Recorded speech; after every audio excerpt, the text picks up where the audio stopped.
Recording in progress.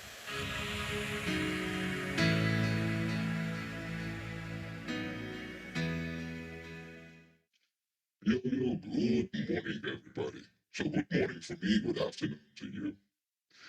Connection check, sound check, you hear me? One, two, three. You hear me? Do you hear me? One, two, three. No reaction. What's good? You hear me? Yes, Prof. Thank you very much. Finally, it's good to see you all. Welcome to new semester. I was missing you guys. Really. Uh, okay, let's do this semester. Let's get down to business. The class which we're going to start this semester is called cross-cultural management. It is slightly different from our previous classes. Our previous class, we only had one together. It is connected with the research of different management systems and styles in different countries. Okay? Excuse me, Professor. You Yo. have the voice changer on. Ah, thank you very much. It happens. I was speaking like game over, right? Is this? It was supposed to be like game over. Was it so, right? Thank you.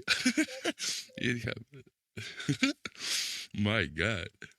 Why have this dynamics USB? Can you say something? Because can you say something? Hello. Yeah, great. Yeah, finally, you're in both of my ears. Great.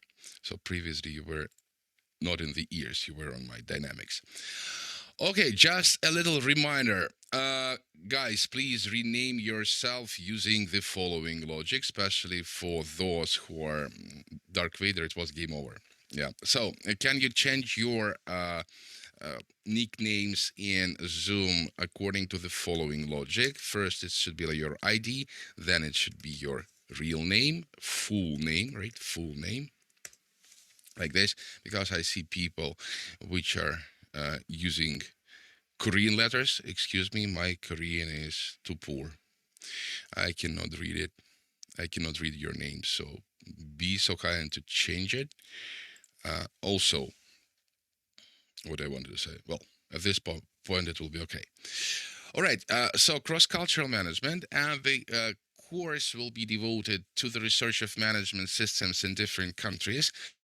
Um, so my uh, contact information, it's still the same. You can contact me via WeChat. You can subscribe my channel, put likes on Instagram, Twitter, Facebook, and VK, and my email. Usually I use my email as a trash bin, so if you want to send some emails to me, feel free to do so. Most likely it will not be it won't be read, so I prefer WeChat in our case. Okay, what are we going to study? Um, there are six main modules in this course. First of all, we'll speak about, for the first 5 classes, we will speak about different aspects of cross-cultural management, a typical model of behavior of people in cross-cultural communication. There are several differences in intercultural communication and cross-cultural communication. Actually, cross-cultural and intercultural, they sound like synonyms. However, they have special, they have peculiarities. In cross-cultural, we will speak about different cultures all over the world, because each country has its own specifications in management systems. And in intercultural management, as a lot of researchers tell us, right, in their books, we will definitely we will deal with a so-called universal system of management. So we will try to cover all these aspects of our work. So, for instance, if you decide to work in China or in Russia or in the United States or in Germany, in Europe, in the European Union, in other countries, most likely you will start dealing with a system of management which is peculiar for a specific country. Am I right? Well, most likely, yeah. But if we are going to work in an international organization, most likely the organization will create a specific universal system of management, like the United Nations, which is universal for everybody. It's a quite specific for understanding the concept of cross cultural and intercultural management. So I will try to cover all these aspects in our classes. After it, we will speak about concepts and levels of cultural studies in cross cultural management. We will speak about the culture. What is it? It is the also we'll speak about cultural analysis models. We must use the models, specific models for analysis. Um, Also, we'll speak about the differences in the leadership styles. Every leadership in every country, they have specific peculiarities. And we will also speak about the differences in European aspect of leadership, Asian aspect of leadership in general, um, American style of leadership, German style of leadership, because all countries in the world, they have a slight, shall I say, a different understanding of a person who is supposed to be a leader. Also, quite interesting aspect. It was verified in numerous different researches. After it, we speak about motivation in cross-cultural management, because motivation for different people is usually not the same. For some people, self-realization is a must, and they're going to the work without any payments just because they want to work. For other people, the motivation mechanism are created in earning the salary. My favorite salary day. I bet every one of you loves the salary day. You open your cell phone and you got an SMS from your employer, and it says, "Wow, you got 1 million plus, or now 1 million of dollars on euros on your bank account." Isn't it pleasant? Of course it is. All right, and after it, we will speak about management systems in different countries. There are 195 countries in the world. Yeah, uh, it is. It is said in the statute of the United Nations. Of course, there are some countries which are not included in this list. Therefore, we can count only those countries which are legally claimed. We will start with the United States. Then we go to the European Union in general. I will explain why the system of the European Union cannot be the same for every country. Because, in comparison with Asian countries, with Asian region, for instance, um, in the European Union, there are at least 28 different cultures. So, in if we speak about Asia, all countries, they have more or less homogeneous cultures. If we speak about Korea, Japan, China, India, Bangladesh, Malaysia, Indonesia, Laos, Thailand, if we will analyze all these countries, we will see a lot of general traits, actually. But in the European Union, we have, for instance, Italy, where they put family relations on the first place. Then we have Germany, which puts professional or engineering competence on the place number one. We have Russia, which puts um, friendship relations on the first place. We have Scandinavian countries, which put this system on the first place. We have France, which is egalitarian culture. They tend to put the connections on the first place. We have the UK. They put and other aspects of their activity of the first place, and that of course makes every one of us on one hand a bit different, and on the other hand universal. Oh, I will speak about it. All right, it is about the contents of our course. how we will arrange this course. What shall we do? Number one, we will have a group work and individual work. So I ask you in the Blackboard to divide the batch into subgroups. We have 83 people here, 83 people over here. Um, uh, Probably I will ask you to divide into 8, 7, 9 groups or so. So up to 10, 12 people in the group. Okay, 10, 12 people in the group. And the main point of this group work will be the following. I will ask you to compare the system of management of two countries. You can take any country, absolutely. Like, I don't know, the United States, Japan, classics. China, Korea, China, Malaysia, Malaysia, Indonesia, South Korea, North Korea, India, China, India, Pakistan, whatever. Guatemala, Kuala Lumpur. Kuala Lumpur is the capital of Malaysia, right? Like Guatemala, Ghana, Uganda, Egypt. It doesn't matter for me which countries you will compare. The outcome of this research project is a written form of this report, approximately 20 pages, 15, 20 pages per group. So 10 people in the group, 2 pages per person per semester. Okay? The structure of this report, I will post the requirements to the Blackboard.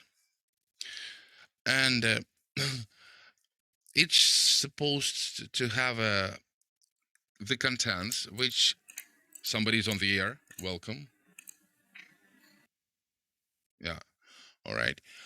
It's supposed to have specific blocks. So, general description of the countries, their political regimes, like representative democracy, the monarchy, who is on the top of who is the head of the country. All right. After it, probably you should choose the model of your research. After it, you should have the specific descriptions of the managerial behavior and so on. So I will put it on the Blackboard. Yeah. After it, the classics. I will provide the articles to you and 2 people per class. We will have individual presentations. The classics, right? The classics. But in this case, if you're making a presentation, you will have a huge boost or final works, and you will give a boost to your group also. So your group will also earn some extra points. Yeah. After it, you will have to deliver the presentation about your research. It is also interesting because during previous classes, we were finding out interesting peculiarities of each countries. Yes, import will be very successful. I will assist to publish it. I have 2 reports, 4 publications already. So on the second semester, probably, right? On your second semester of bachelor degree, so you're undergraduate, and you will have already a publication, an article. I think it's very cool, extra cool.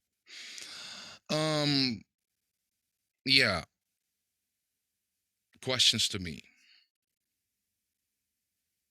Is the individual presentation first come, first serve? Yeah, this same system. Okay. The same system. Three people per a week. 2 people per week. 2 people plus 1 2 groups for your group work. Okay. Thank you. Yeah, welcome. Maybe if you can presume the better system for individual presentations, it will be, I think, better, but I cannot find out the better system for individual presentations. On one hand, but on the other hand, it is pure market economy, competition. Therefore, market economy is a engine of the progress. More questions, please.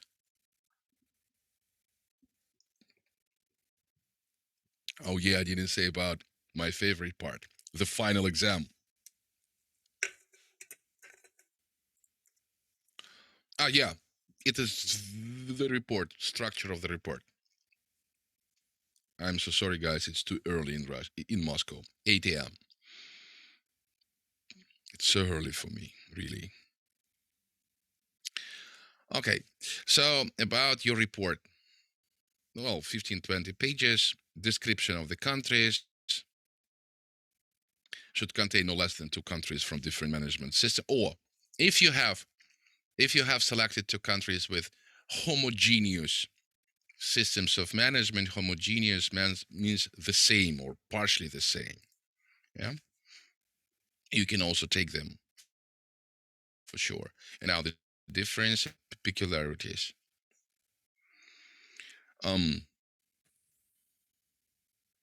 Somebody's on the air. Welcome. Your questions are most welcome.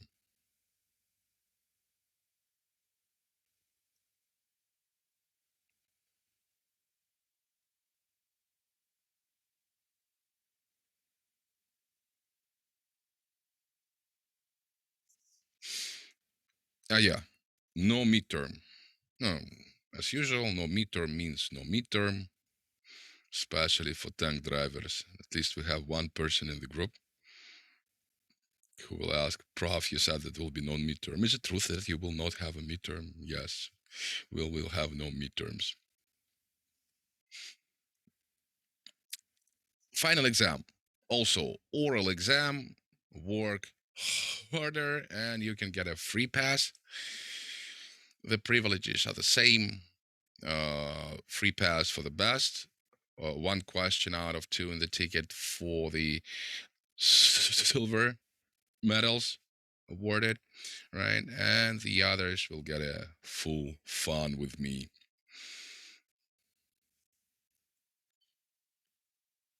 Questions?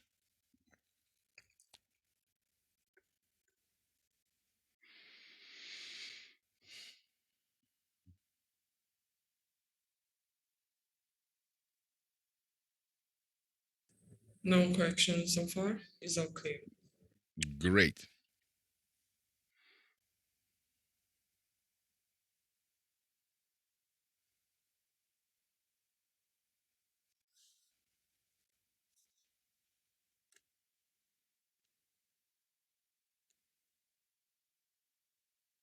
One eternity later.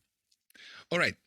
If there are no questions, maybe if you will have one or two, or how many questions you want, you can text directly to my WeChat or in our group chat. So let's start.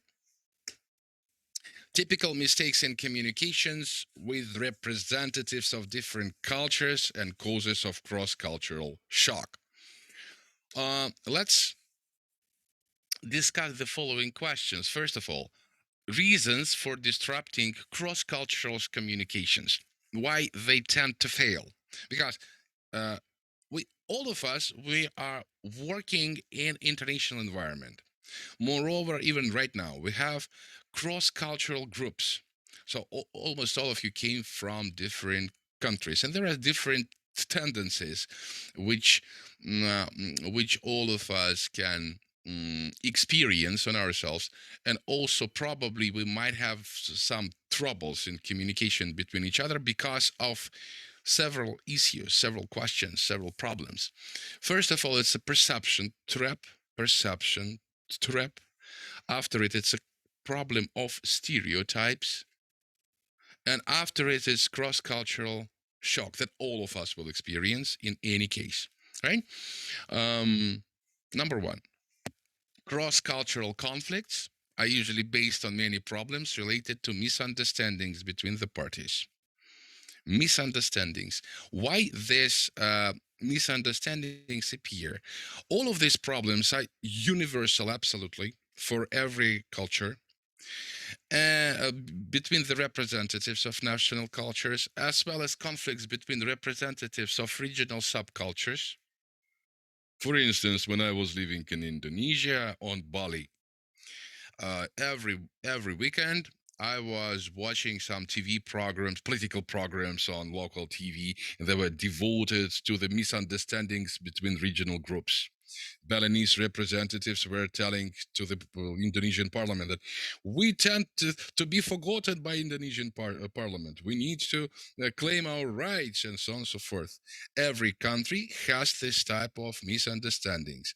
These types of misunderstandings are usually dwelling on the international level. For instance, misunderstanding of jokes. If I start speaking Russian jokes, I think only few people will get it, because humor is a specific part of our national culture.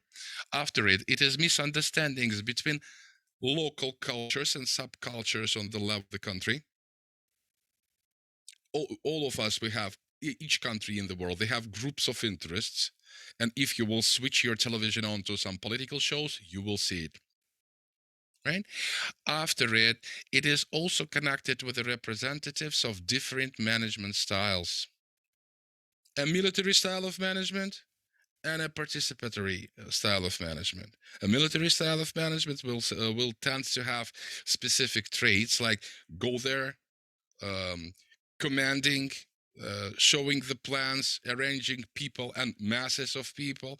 And for instance, participatory style of management, where people are simply put into specific conditions.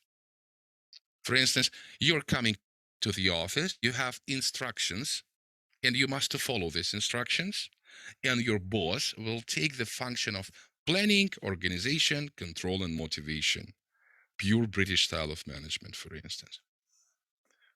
In some countries, it is also possible to, for instance, come to your office and boss will come to you, slap on your shoulder and say, yo, I don't know, Siboney, she's just below, right? Siboney, how did you spend your holidays and vacation? And you can also come to the boss, slap him on the shoulder and say, yo, boss, how did you spend your vacation? Was it okay with your wife? With your husband, right? But in some countries, if you come to your boss and slap on his shoulder and tell your boss, how did you spend your vacation? Your boss will like, why did you come here? Get out of my room. Did I call you? Did I call for you? And so on, right? So these are specific issues. No, this is not Germany style. For instance, it is partially Russian style. Also, it is Asian styles, because Asian people and Asian company, they use so-called paternalistic style of management. Asian people, they tend to evaluate the company as a group of family. Especially it is widely seen in Japanese companies, Korean companies, Chinese companies, where family plays a huge role. And if you will come to your dad or mom, where family relations tend to be very strong, right? You will slap your boss on the shoulder, and your boss will say, "Get out of here." It's the truth, by the way. It is not appropriate style of management, right? But in some countries, you can do like that. Yeah. So most reasons are connected with the following issues: different perception of the reality. Different perception. In this case, I must introduce such phenomenon as propaganda and reality facts. It is the basis of, for instance, world politics analytical tool. The goals are absolutely different. Yeah, and the perception is different. Perception is connected with our subjective understanding of the reality. Each person has its own subjective understanding of the reality. And the goal of propaganda, every country has its own propaganda and ideological work. We call it agitation and propaganda work. And it is connected with the creation of specific moods. A mood is emotional state of our psychological mind, a mood. Yeah? If we're analyzing the facts, we should put the mood away. So no emotion, there be just factology, yeah? Understanding of the fact. So I will give you some examples of different perception of the reality. For instance, this one, a marvelous example of different perceptions. Share sound. Yeah, here we go.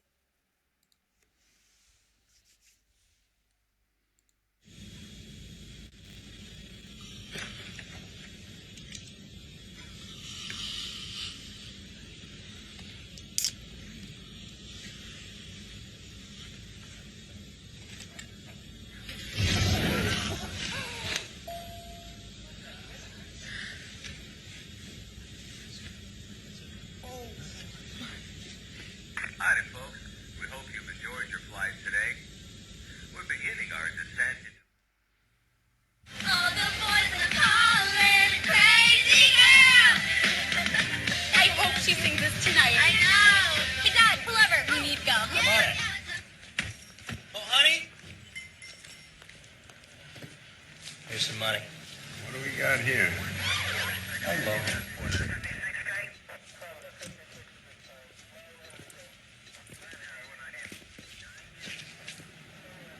I'm her daddy. Patient has a fractured fibula. Given him a mild sedative. So he can be able to go on tomorrow. Daddy's gonna be so excited. All good.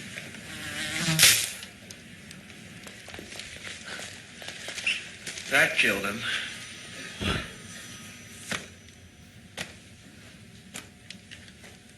Paging Dr. Palmer, Dr. Barbara Palmer, dial 452.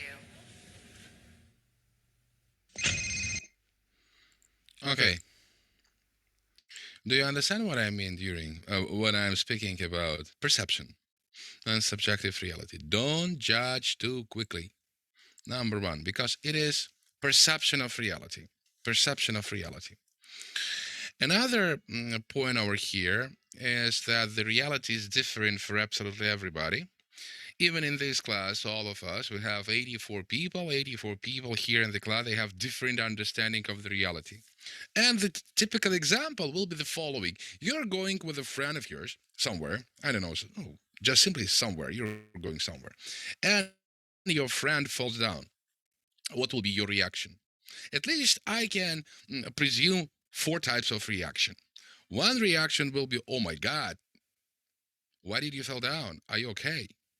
Second reaction will be, oh my God, let me help you. Number 3 reaction will be the laughter.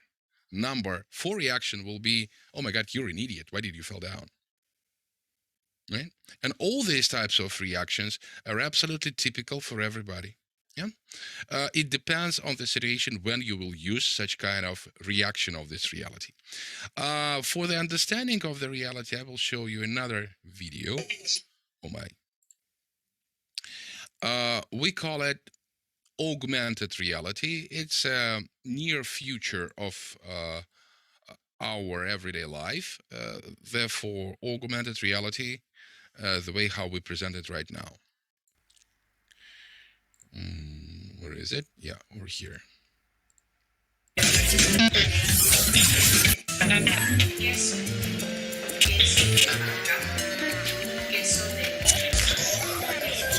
¿Están seguros conmigo? ¿Qué está pasando? Parece que alguien está intentando vulnerar su cuenta. Por favor, espere mientras reinicio su dispositivo.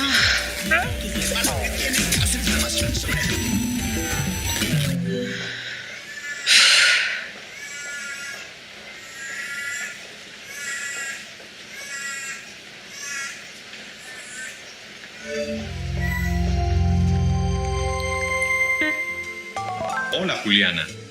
Me alegra verte. Hoy te ves hermosa. ¿Estás estrenando zapatos? Ya lo arreglaron. Tengo que seguir trabajando. Estoy trabajando en esto. Blah, blah, blah, and so on, so forth. Right? It depends on the person you're with as well. Elizaveta, guys, just for everybody, it is almost impossible to explain our subconscious style of behavior with psychological tools. And it is actually quite hard to find out why one person subconsciously chooses a model of behavior with the other person and behaves with this model of behavior with this um, guy, with this guy. So, I mean the following. We're subconsciously choosing the model of behavior with the others. And it is quite hard to change the model of behavior with the same person. That's the point. That's why Elizabeth asked this question. It depends on the person you are with as well. We subconsciously choose the model of behavior and we cannot explain it. And contemporary psychology doesn't have enough understanding of why we choose this model of behavior also. Ileana, metaverse. Yes, this is metaverse or augmented reality. It is becoming a part of our life. However, I can tell you the following, that some people somehow already are addicted to the elements of virtual reality. And they start to regard their everyday real life as a part of a virtual life. And it is a huge trouble, actually. Okay. After it, perception of reality. Story number 1. Story number 2. Differences in the stereotypes of evaluating the same phenomenon. Stereotypes. What is a stereotype? Stereotype is a simplified emotional reaction to specific phenomenon from alien culture. We are creating generalized images of the behavior of representative of other cultures, yeah? Either on the basis of information received from some extra parties, books, or as a result of our own random observations. Yeah? You will say, for instance, I don't know, Indians eat a lot of spicy Africans, I don't know, Americans eating burgers all the times, right? And we call it stereotypical type of behavior. Let me show you the video about it.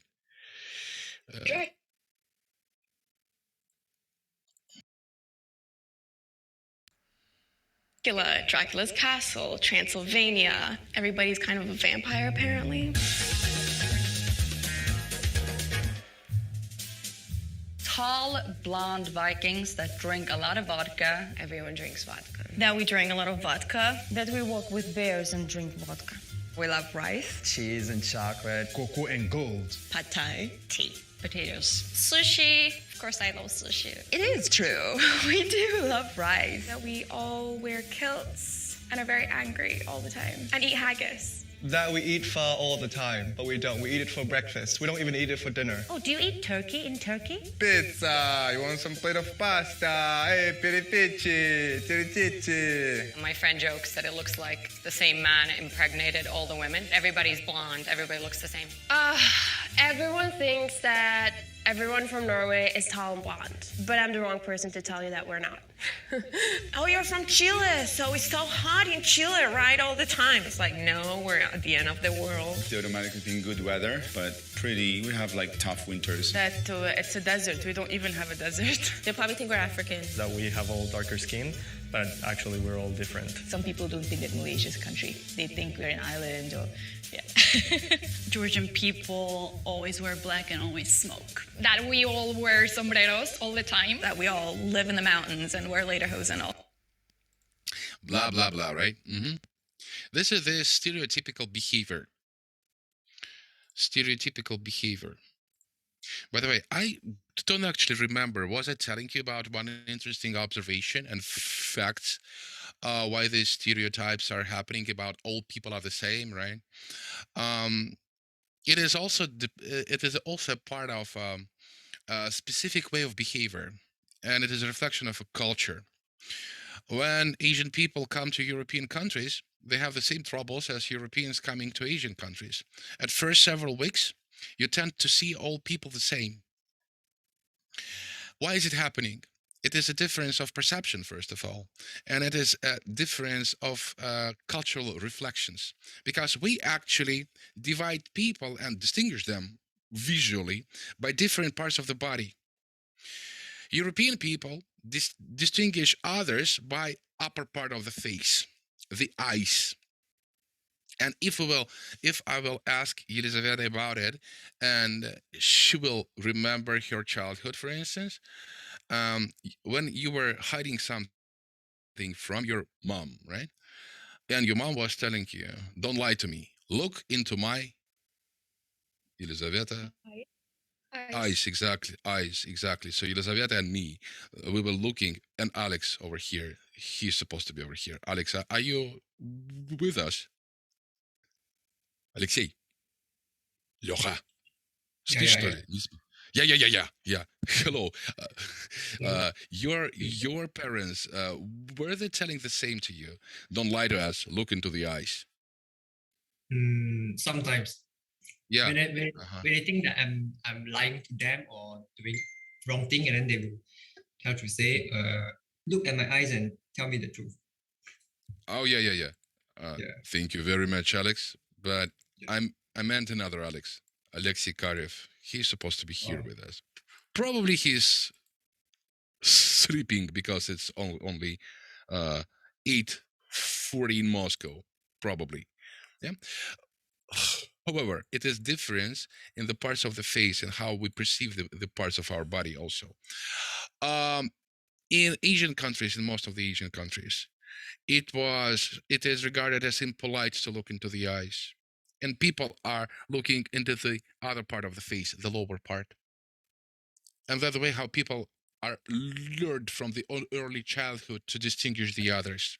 That is the point, one of the points. Of course, there are more specific elements of perception, and we'll speak about them also. Also, showing a sense, another reason for disrupting intercultural communication, it is showing a sense of superiority associated with a commitment to the culture of one's country. We call this phenomenon ethnocentrism. Ethnocentrism. It is the difference between racism and nationalism. And we should also find out what is the difference between these two different and quite interesting phenomenon. Racism presumes, so first of all, it comes from the word race. Race is an anthropological definition. Anthropology. All people are different. And from the point of view of anthropology, previously we were divided into 3 races: Negroid race, Europeoid race, and Mongoloid race. Now we have 5 or 6 races, including Caucasian race, Indian race, and so on. Yeah, so these are anthropological, so physical characteristic of people. Yeah, it is not connected with some political issues. It became a political issue only when Americans started to speak about it. Yeah, the word racism presumes inferiority of one race by superiority of the other. If, for instance, somebody will shout, "White power and others are inferior," this is racism. Yeah. In other cases, we're speaking about anthropological elements, anthropology. No, obviously, we can distinguish physical differences between different races. African people, tall, physically enhanced, right?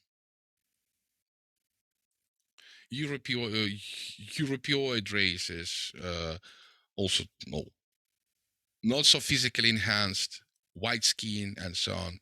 Asian race, specific forms of ear size. By the way, that is the reason why sometimes Chinese medicine, which I regard personally as one of the greatest in the world, doesn't work on Europeans in some cases, because different anthropological races, they have different metabolism in the body.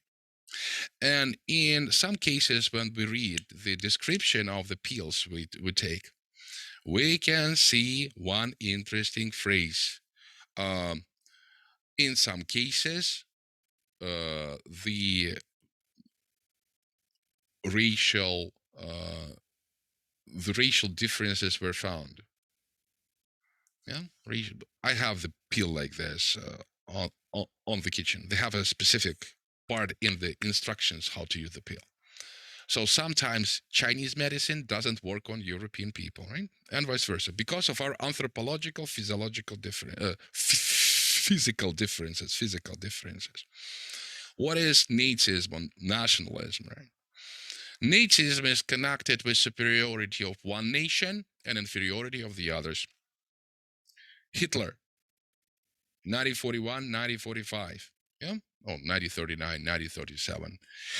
Yeah, they said only Germans were superior, others were inferior. Excuse me, Aryan race was inferior, other races inferior. Unfortunately, we find the same attempts of recreation the nationalism and nazism in contemporary world. I will not speak about the politics, okay? But we know what we're speaking about. Yeah? How some countries reacted to several phenomena and put a sign, no one nation alone, right? This is Nazism. In other cases, we're speaking about ethnocentrism. Ethnocentrism presumes the following: we believe that our country lives only the best possible way, and other countries are stupid, idiot, following a wrong path, and so on. I bet you were facing such situations in your country either, when you were discussing other people's way of living, and you found out that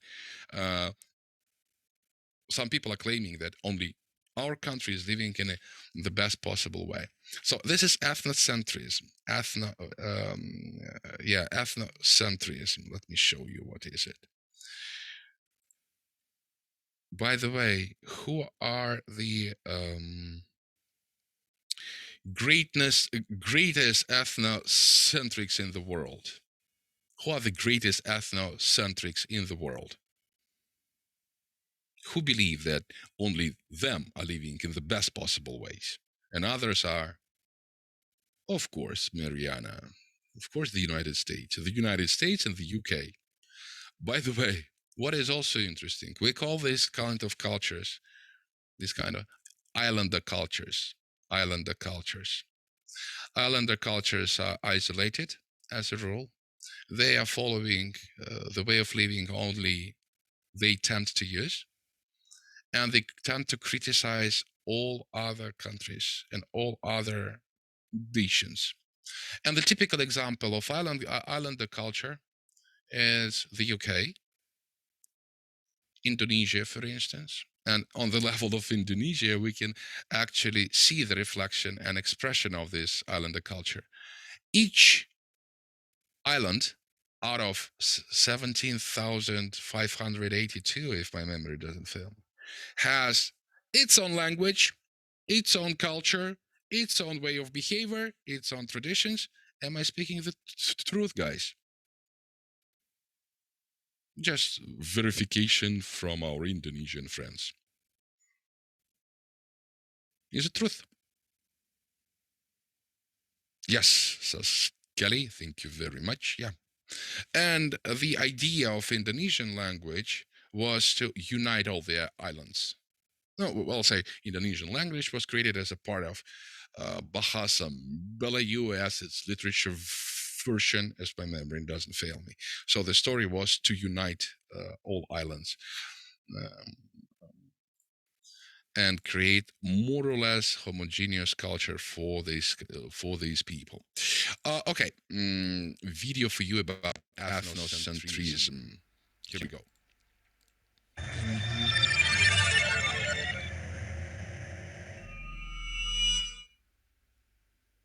The term ethnocentrism can be broken down into three parts. The first is the prefix ethno, which alludes to race, people, or culture. The second is center. And lastly, we have ism, which denotes a theory or belief system.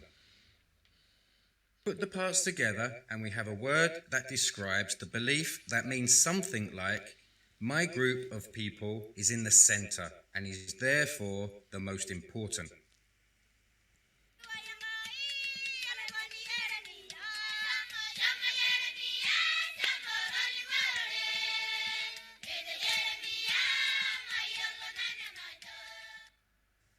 There are many nations, communities, or cultures that are centered around a single ethnic identity. For example, Japan is a country of Japanese people, Thailand of Thais, and Denmark of Danes. A person who believes this is a good thing can be described as ethnocentric. There are many other countries that developed in different ways and are made up from many different ethnicities, such as Brazil, India, or the USA. To see a good example of ethnocentrism, let's look at maps of the world from 3 different countries. The world to a map maker from the USA naturally would feature the USA at the center, whereas maps produced in Britain or China feature those countries at the center instead.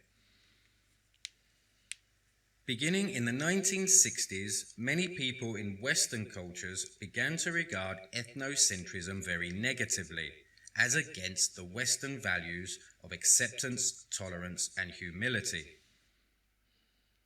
Well, we can see actually the Western values of acceptance and tolerance in some cases, but I will speak later about it. Ethnocentrism often results in people from other ethnic groups remaining outside of the community and unable to contribute to the culture in any meaningful way. Just by the way, I will turn off the echo. By the way, in the 1980, one Afro-American person was simply hanged up in the United States. Question to the audience.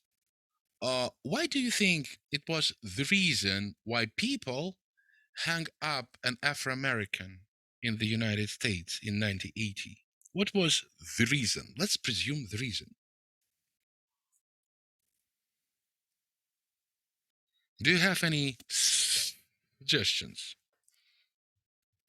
1980, an African person in Texas was hanged up. Hanged up, I mean killed by hanging.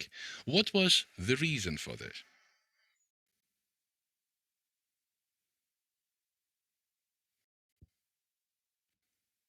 Because he was Afro-American.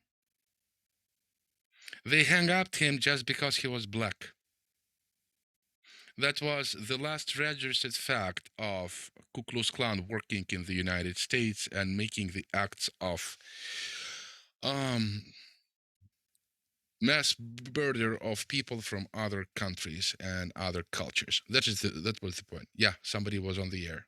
I think from my perspective of a human being, I believe that we all want to express our anger, but the fact that they know the law doesn't protect the black people, they just use this opportunity to release their anger. Because if people don't believe in consequence, we will rob, we will steal, we do so many things. The law is the one that make people believe in consequence and keep them in order. Yeah, quite good, by the way. Quite good notice. Thank you very much. In our case, we're speaking about the law, absolutely right. But those people were following their own understanding of uselessness or usefulness of black people in the United States. Awful facts, and they remain like so. I will not finish this class on such a negative note, but you were absolutely right.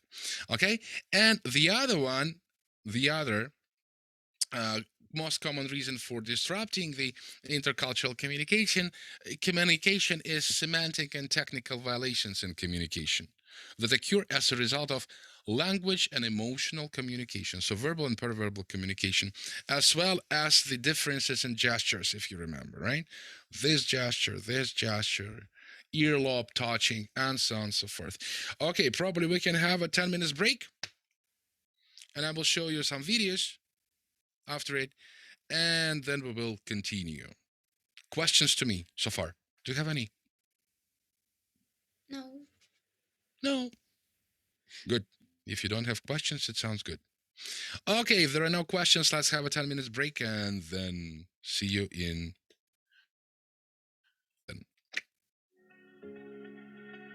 Recording stopped.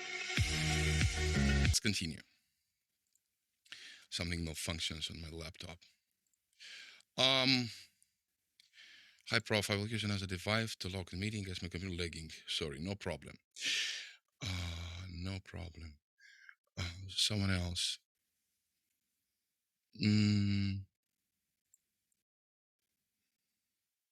Somebody they perceived African Americans, hatred against black peoples, and on a whole thread. They hate each other. Racism, racist. Yes, it's a part. Okay, what's next? Gestures, non-formal communication. So it is quite a specific political issue. Yeah, because a reflection of the political regime is also connected with the mentality of people. That's why some countries choose different regimes. In Asia, Thailand, monarchy, China, Democratic Socialist Republic, Korea, representative democracy, Japan, monarchy, the same as in European countries. Yeah, the UK. Who are they? Which political regime they have, by the way?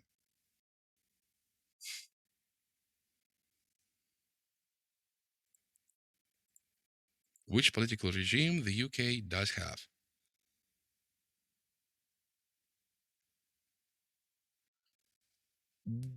Monarchy, yeah, exactly, yeah, monarchy for sure. Yeah, thank you very much. It is constitutional monarchy, and so on, so forth. So this is also a reflection of the mind of some national states. Also, semantic technical violations in communication. Yeah, this is another reason why people do not understand each other. Over here, and I will show you, and I will show you one video first, and second, I will introduce such phenomenon as, where is it, by the way? Why did it disappear? Okay, next time. Probably it's from the other class. We call it so-called cultural intelligence, the phenomenon which is called cultural intelligence. So before we go to some country and start living in this country, we need to read something about the history of the country, national traits of the character, the food people eat, the culture they have, the values they have, and so on and so forth. It is also of utmost importance. 115. 15. Why did it disappear then? 15. Cannot get it. It disappeared, and that's it. 15. Hold on a sec. Why does it disappear all the times? I'm just wondering. Syllabuses, cross-cultural management, number 15. What? Hold on a second. That's my. Yeah, here it is. Cultural intelligence. Here it is.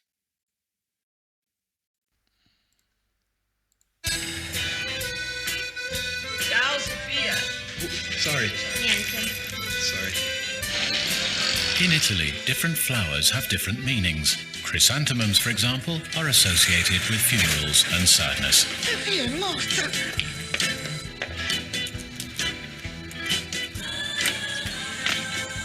At HSBC, we never underestimate the importance of local knowledge. HSBC, the world's local. Sprzedajemy coraz więcej pralek w Indiach. Dowiedz się dlaczego. Indiach?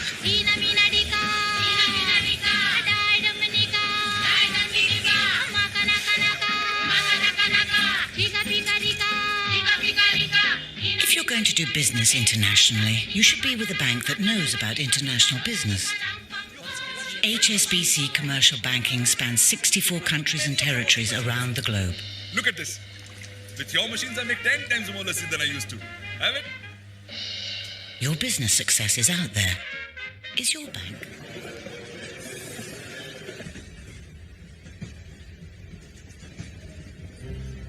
In some Asian cities, it's considered acceptable for a commuter to fall asleep on the shoulder of a stranger.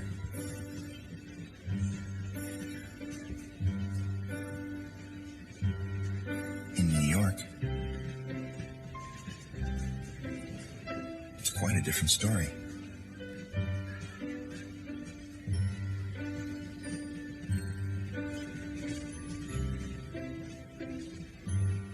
Of course, you could always adapt.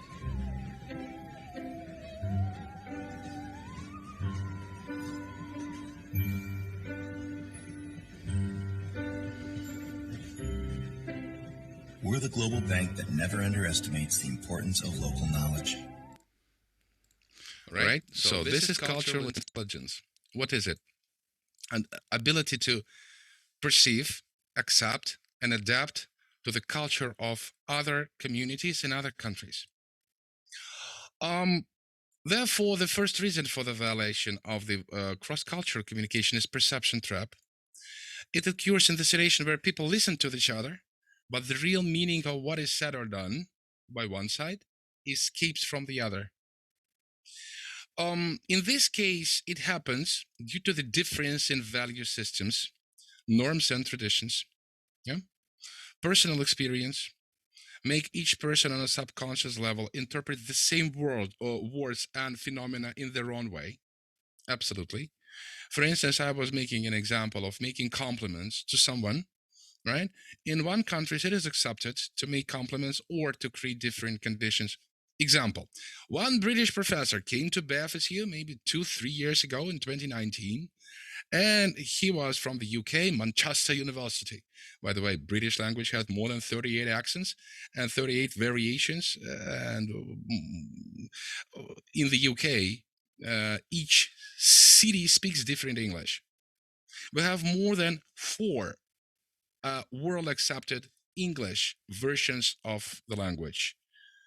British English, which is divided into up to 38 accents, and BBC speaks on received pronunciation. Royal family speaks on a different English.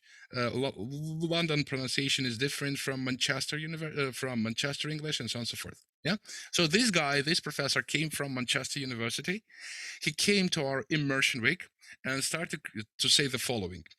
Well, guys, I don't see why the students are not having lunch with a professor. In the UK, every student ought to have a lunch with a professor. And I was a bit shocked of his speech and telling the following. You see, probably the cultural differences. What will happen with you guys if I will invite you to the business lunch? Not during the class, I will say, come on, like, who's below me? Liebste Funken, Tinian Young, Sibony, and Lisa, let's go have a business lunch. Just during the classes. What you will tell me, like, prof, are you okay? Well, probably people, because they're polite, they will accept it, right? But then they will, inside their heads, they will have a lot of questions. Probably if we will discuss some, Sibony, yeah, I saw you were showing one finger up. What's up? No, it's a sign of a question mark, right? Yeah, all right, you see? So, what happened, right? But on the other story, if, for instance, I would shoot the same people I was speaking about previously, like, guys, we have a lot of work to do. Probably we'll have some project. I'm inviting you to the project. If you would gladly join me in some cafe, I will buy you coffee and we will discuss the project. You will say, no, of course, no problem. You see the difference, right? Well, this professor was shocked by the situation. Why people don't have business lunch here? No, guys, because it's a part of culture, right? Because usually in the universities, in higher schools, not in high schools, higher schools, right? We have kind of a segregation between students and professors. Kind of. We're doing the same job for sure, because all of us, it doesn't matter, professor and the student, we're exchanging knowledge with each other. We're reproducing and producing the knowledge, but there should be some hierarchy, skill chain, order, right? Supervision, whatever, subordination, and so on and so forth. That is the point. He didn't get it. Values and systems and norms are absolutely different, right? Mom said, okay. No, for moms, for sure. Moms, for sure. Every day. I will invite you to the business lunch every day. No problem. If mom says okay, it will be okay for me too. Okay. This is the difference. Story number 1. Norms and traditions are also different, right? After it, the first and the most frequent reason for violation of intercultural communication is subjectivity of perception. And here we are speaking about the concept of culture, which was made by von Strompernars. There are more than 250 understandings of culture. And we have such obvious definitions as national culture, regional culture, city culture, and then we have corporate culture, personal culture, and understanding of culture is different. Some people who were regarded as uncultured is also part of a culture. In Russia, for instance, it is regarded as uncultured to spit on these streets or to speak loud, to shout. However, in some Asian countries, this is regarded as normal to spit on the street, to barp after eating. Like in Uzbekistan, if you will not barp after the lunch, like you will not show the respect to the host. People in some countries are wiping their hands not with the tissues but with the clothing. Like in Yemen, in Afghanistan, in Uzbekistan also, right? Yelizaveta cringes a little. Well, part of the culture, right? In some cultures, it is regarded normal not to hold any, internal processes inside them, like gases in the body, gas. So it is the system of shared meanings. Right? We have the same values and we share these values among the people, the community. In this case, we're talking about the social meaning of the word. Therefore, the language also. Language is a genome of a nation. It is reflection of inner processes of our mentality, and they're reflected in the language. Let's say all of us, which are the bearers of our own language, native speakers, right? We can play with the words, play with the language. And some people which are just learning our language and are coming from the outside to our culture, they sometimes will not be able to understand us, right? So perception is an interpretation of surrounding reality on subjective experience, which is also reflected on the level of language. Yeah. So during negotiations or business cooperation, there are representatives of different countries and subcultures, and their perception of the same phenomenon is different. And here we have the example between rural people living in rural areas, the villagers, and the citizens, those who are living in the cities, right? Red sunset, tomorrow it will be windy. So people who observe the nature from day to day, working on the fields, whose work is closely linked with the weather, they can give many examples of this type. For instance, if you will speak with your grandparents, great-grandparents, which were living in the village, they will tell you a lot of interesting observations. When I came to the village in Bali, I found out that Balinese people in the village, right? Also, one observation. Villagers can give you a real traditional understanding of the life. In the cities, the traditions are shifted a little because people don't work with the nature. Also, when I came to Bali in 2020 and I came to the village, to the family of one of my friends, I found out that her family, which was living in the village, doesn't have a refrigerator. They don't have the fridge. And I asked her, like, how do you cook, guys? And how do you store the food? They said, my grandma doesn't store the food. She cooks every day. But I said, how come? The food is like, outside it's plus 35, 38. The food will get spoiled easily within one day. And she said, it will not, because we use the conservative. What was this conservant? Can you guess? Indonesian food, Balinese food, one conservative, which is typical for almost all Asian countries. Using the salt? Salt also. Salt is a good conservative, but it is a traditional conservative for European countries and partially Asians for sure. Rice, oh, for sure. This conservative was chili. That's why almost all Asian food is spicy. Because chili is used for different reasons. First of all, it's a good antiseptic. Because, especially in India, in tropical countries, a lot of different stomach infections, right? And chili is used as antiseptic. And second, it preserves the taste of the food and allows the food to store for a longer time. That was interesting observation. Maybe it is incorrect observation, but guys, feel free to correct me. Yeah, those people who are living in these cities, they make mistakes in assessing natural events. At the same time, they're better in technological progress. Yeah, and so on. After it, the question to you. Here is the business case. Maybe we can find out what has happened with this Russian businessman which came to Mexico. Yeah. The case to you. A Russian businessman has arrived for a business meeting in Mexico. Russian entrepreneur held successful negotiations with his partner named Pedro and signed a mutually beneficial contract with him. Both were very happy with the contract after signing it, so Pedro invited the Russian to visit his house. It turned out that Mexican lives with his family, his wife, and several children in a small two-story house, two-floors house.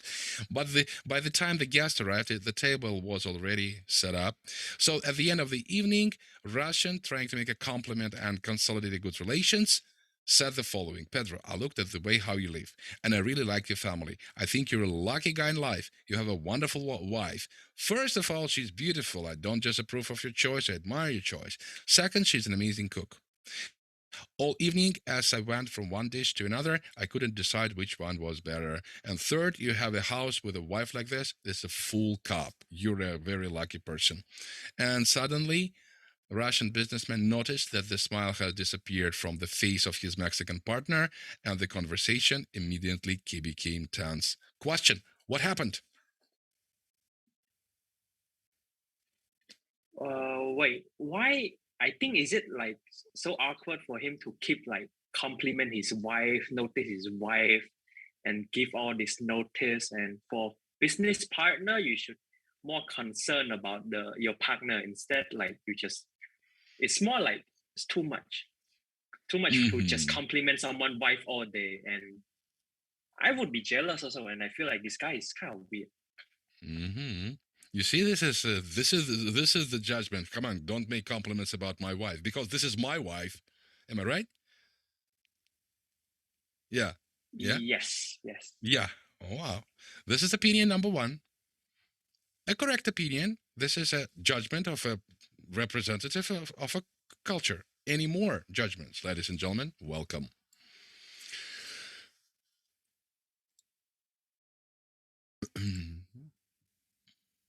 Mariana, he was just complimenting his wife instead of saying about the whole family. The Mexican bro thought the Russian man would find his attractive. Lol. You see? Complimenting wife too much. The husband is possessive, right? So the husband is possessive. Obsessive.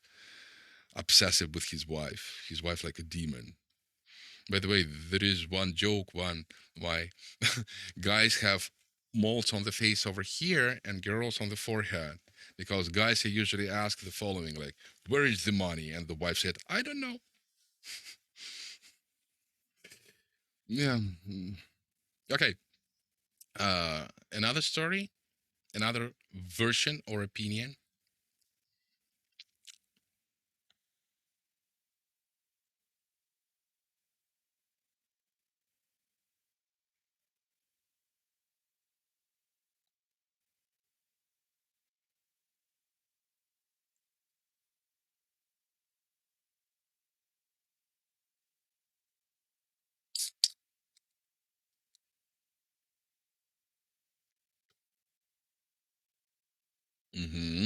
All right, thank you.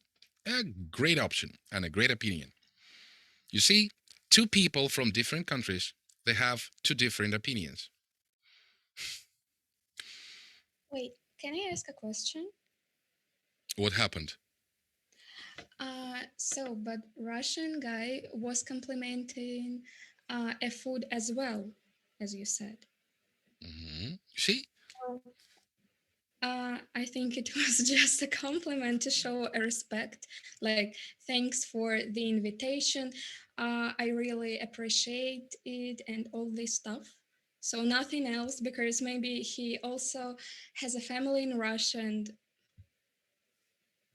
You see, 3 people from different countries have 3 different opinions.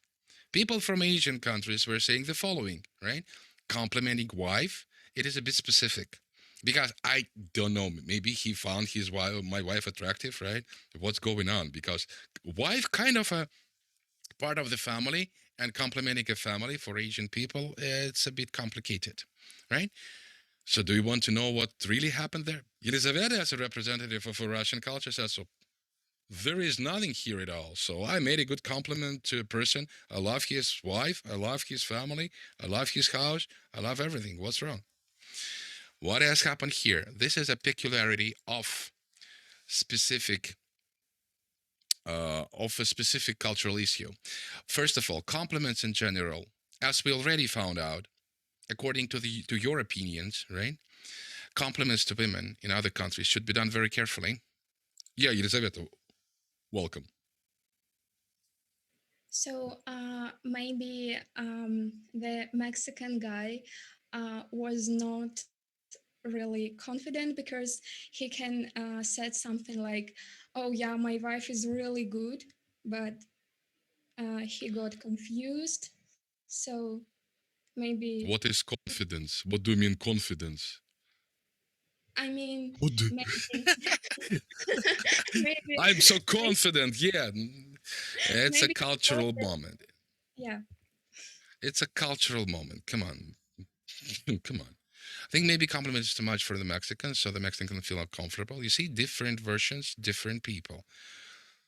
Елизавета, stop listening to different psychologists. I just feel this Lapkovsky in you, just feeling this idiot in you, just feeling his idea. Lapkovsky is one of a famous in quotation mark Russian psychologist, which is living in Israel. So no, not him. Okay. So compliments in general, especially compliments to women. First, number one, in other countries should be done very carefully because they are received and perceived in a different ways. In Middle Eastern countries, it is better to refrain from the compliments at all, especially for women, because in Middle East countries, women are kind of hidden from the community, hidden by paranja hijab, which is covering all face, including which is covering the whole body, including the face. And in some countries, they leave only the eyes open. Yeah, in harems in medieval ages, the doctors were not allowed to even to look on the body of a girl in sultan's apartments. Do you know how were they making a diagnosis for them? Which part of the body they used? A hand. That's why the pulse and the hand. Yeah, it is typical practice for Egypt, by the way, in Saudi Arabic, in Turkey, and so on and so forth. However, the problem in this situation is quite different. In Latin America and Mexico, there has been a serious social differentiation over the centuries, which means that large group of people are being formed whose unskilled work is valued very low by the society. However, these groups traditionally occupy relatively low levels of the social ladders from generation to generations. This is important. But unlike the representatives of such professions in Russia, where the idea of universal equality has been cultivated for decades, in Mexico, a job doesn't require qualifications and doesn't bring a lot of money, doesn't prevent people from being happy. The same situation, for instance, in Indonesia, where the and Malaysia, right, where the most important slogan for these people are you happy? Feel yourself happy. Be the happiest ever person. So happiness becomes kind of a national slogan for these people. Am I right? Yeah, no, because when you nod the head or shake the head, I don't see it. You see, the phrase of a Russian businessman about how delicious his wife cooks corresponds to Russian realities, because only a narrow group of people can afford themselves to hire a cook in the family, professional chef, right? Well, in Mexico, well-to-do family, right? Mexican family, there is always a cook.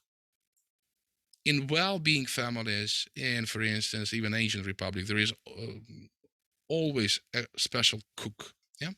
And when Russian says how delicious your wife cooks, it says the following: listen, Pedro, I didn't expect you to be so greedy. You make your wife work in a kitchen as a cook. I see your income, and I think you will hire a professional cook to help her. And suspicion of greed in any country sounds like an insult. That is the point. If we have any Latin American representatives here, please verify. Was I right or not about this specific situation? It is of cultural differences that is the most important. You see? It was not about the compliment to women that he likes him or not. This is also a perception of our reality. That is the point. Okay, in new cultural environment, should be more careful, and it seems like we didn't learn anything about Mexicans. So what this? Yeah, well, our families here in India usually hires helpers as well. Most of the time, these helpers cook. Yeah, of course. That is the point, actually. You see. So when I was living in Indonesia, I found an interesting story. I had a friend of mine, and she was not doing anything, She started her day from lying on the couch for 24/7, like watching her cell phone, doing nothing. And when I asked her to cook, she was kind of insulted because she thought that in a well-being family, she needs just simply to have a rest. And she actually thought that the same situation is happening in any country in the world. She thought that if I'm dating a white guy, probably also a stereotype. If I'm dating a white guy, all white guys are supposed to be very rich. Therefore, I will not have an opportunity to work. Therefore, I can deal with myself. Yeah. So, in the new cultural environment, perception continues to interpret to what is happening based on the familiar experience of a person. If you're in an alien cultural environment, no matter how much you tune in, focus, or decide to be critical of yourself, because mistakes are inevitable. Mistakes are inevitable. The most difficult thing is to assume that you can make mistakes, that your own experience, which has prompted you to make the right decisions many times, must be checked and rechecked by you in new conditions. All of us are the hostages of our previous experience because we use our so-called complex model of behavior from our past to our future. And which emotional reactions we formed in our past, right? We start to kind of use or reproduce them to the future. That is the point. Yeah. So if you're in the other countries, I have some of the recommendations. First of all, do not hesitate to ask questions about habits, customs. People all over the world are happy to talk about national, local traditions, about the history and features of corporate culture. For instance, when I was living in Indonesia, I was coming to one shop to buy bakso. Bakso is a kind of a meatballs and the soup. And once I came to the stall, and I found out that there were no people which I used to know and which I used to use for the marvelous bakso soups. And I asked their neighbors, like, orang-orang, I forgot. Orang-orang, di mana? Like, where are the people? And she replied to me, orang-orang tutup. It means closed. Two people from Indonesia, also local people, they were looking on me and they were shocked by the question, simply shocked. And I was wondering, what did I say wrong? You remember from business communication, a communication traps, right? 6 traps. And this is one of the trap.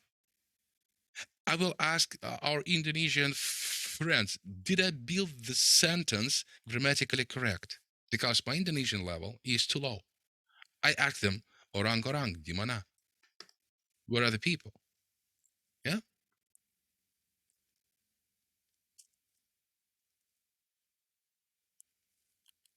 It's understandable, yeah. It's understandable. But the others, probably they regard me as impolite person, right? The sentence is still understandable, yeah? So it is the point. But others were shocked. And I still cannot get the reason for their shock and so on.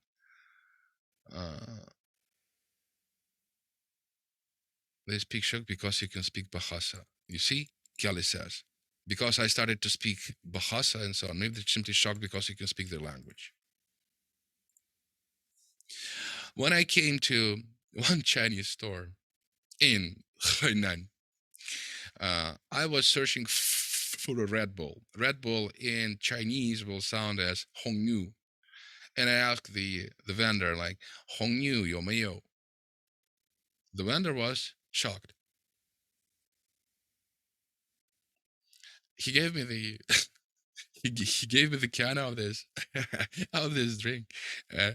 I started to listen to the conversation because he was not alone. His wife was asking him like, 你会说外语 外国语吗? Can you speak foreign languages? And he started like to explain that I'm speaking Chinese. And the story is like the wife was asking, but this guy is not Chinese. Well, which language he was speaking? He said Chinese, but not Chinese cannot speak Chinese. It is a kind of stereotype, yes. And the stereotype is deeply sitting inside our heads. That is the point, actually. Yeah. Always ask and ask. Always ask. Look at the world with the open eyes. Don't be shocked or surprised. Never. The first shock was when I came to Indonesia and started living in Bali that local people are eating with their hands, right? The same type of culture is found actually in Tajikistan, where some people are eating with their hands, or Uzbekistan, right? But the way how people, my local friends in Bali, were sitting at the table like this. Do you see me? And they were eating. The bowl was over here, the knee was on the chair, and they were eating with the hands like this. If I were sitting the same way in front of my mom, you know what she will do with me? She'll give me a slap like, sit normally, put your back straight. There should be a distance between the table and your body. Within one fist, put a fist over here on the stump. This is the difference, so don't be shocked. It is a part of the culture. There are several issues which you cannot ever criticize, ever, in every situation.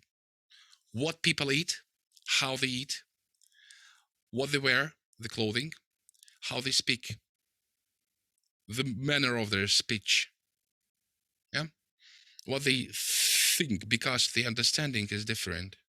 You can criticize the actions and the results of their actions, but you're not the judge to criticize or make judgments, right? It is another story. Record facts and differences. Do not rush with the conclusions and judgments. Do not forget that any of your generalizations may be partially or completely incorrect in another culture. And don't be afraid to make mistakes, because ethical mistakes can always be improved. Always. Don't worry about it. They can always be improved. Second reason is the problem of stereotypes. Stereotypes. It is related to peculiarities of perception. You see over here, I don't think so. I think the compliment about how his wife cooks was okay, because we as Latin Americans like to have a familiar servicial mood. But the other thing is that for us as Mexicans, that a compliment was just for the wife. and it was kind of interpreted as he just paid attention to her instead of paying attention to the whole environment. You see, also another opinion. Thank you. Also, so the problem arises from the clash of cultural behavior stereotypes, clash, norms and traditions. And also it is a result of some third-party influence. Third-party influence, for instance, our American partners, double standards policy, and so on. So it creates a situation where one party cannot understand and explain the reasons of the action of the other. Typical situation, the first question on agenda on the TV is Russian aggression. You see only one part. The other part is hidden. And what is interesting here, that the Western media is not allowing Russian position to sound on the TV. So you have only one side vision of the situation, and we have another side vision of the situation. And on the level of the United Nations, somehow, I don't know, do you have a broadcast about our representative speaking in the United Nations or not? I'm not sure about it, right? So this is only a story of stereotypes over here. Yeah, stereotypes. This actions differ significantly from how, in the opinion of the first party, it is necessary to act in such cases. It is necessary to act in such cases, right? We don't know. Therefore, we start to find the justification. Yeah. One of my friends in Indonesia, I came to her house, and she in Jakarta, and she told me the following: I will introduce you to my brother. And she told me, but you cannot touch her. I said, why? No, can I simply shake the hand?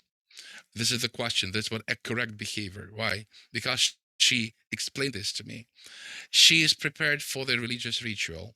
So before they pray, no guy can touch her, only women. I said, yeah, of course, no problem. But when I started to speak with this, with this woman, I subconsciously started to pull the hand to her, like shaking the hand, right? And I, at the certain point of time, simply stopped myself because I remembered what to do. So act as you used to act, but don't forget that mistakes are inevitable.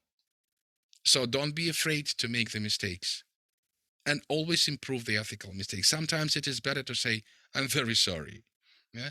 But for instance, in my culture, in Russian culture, saying sorry all the times is not accepted. And if you will say sorry so many times, you will be regarded as quite an awkward person.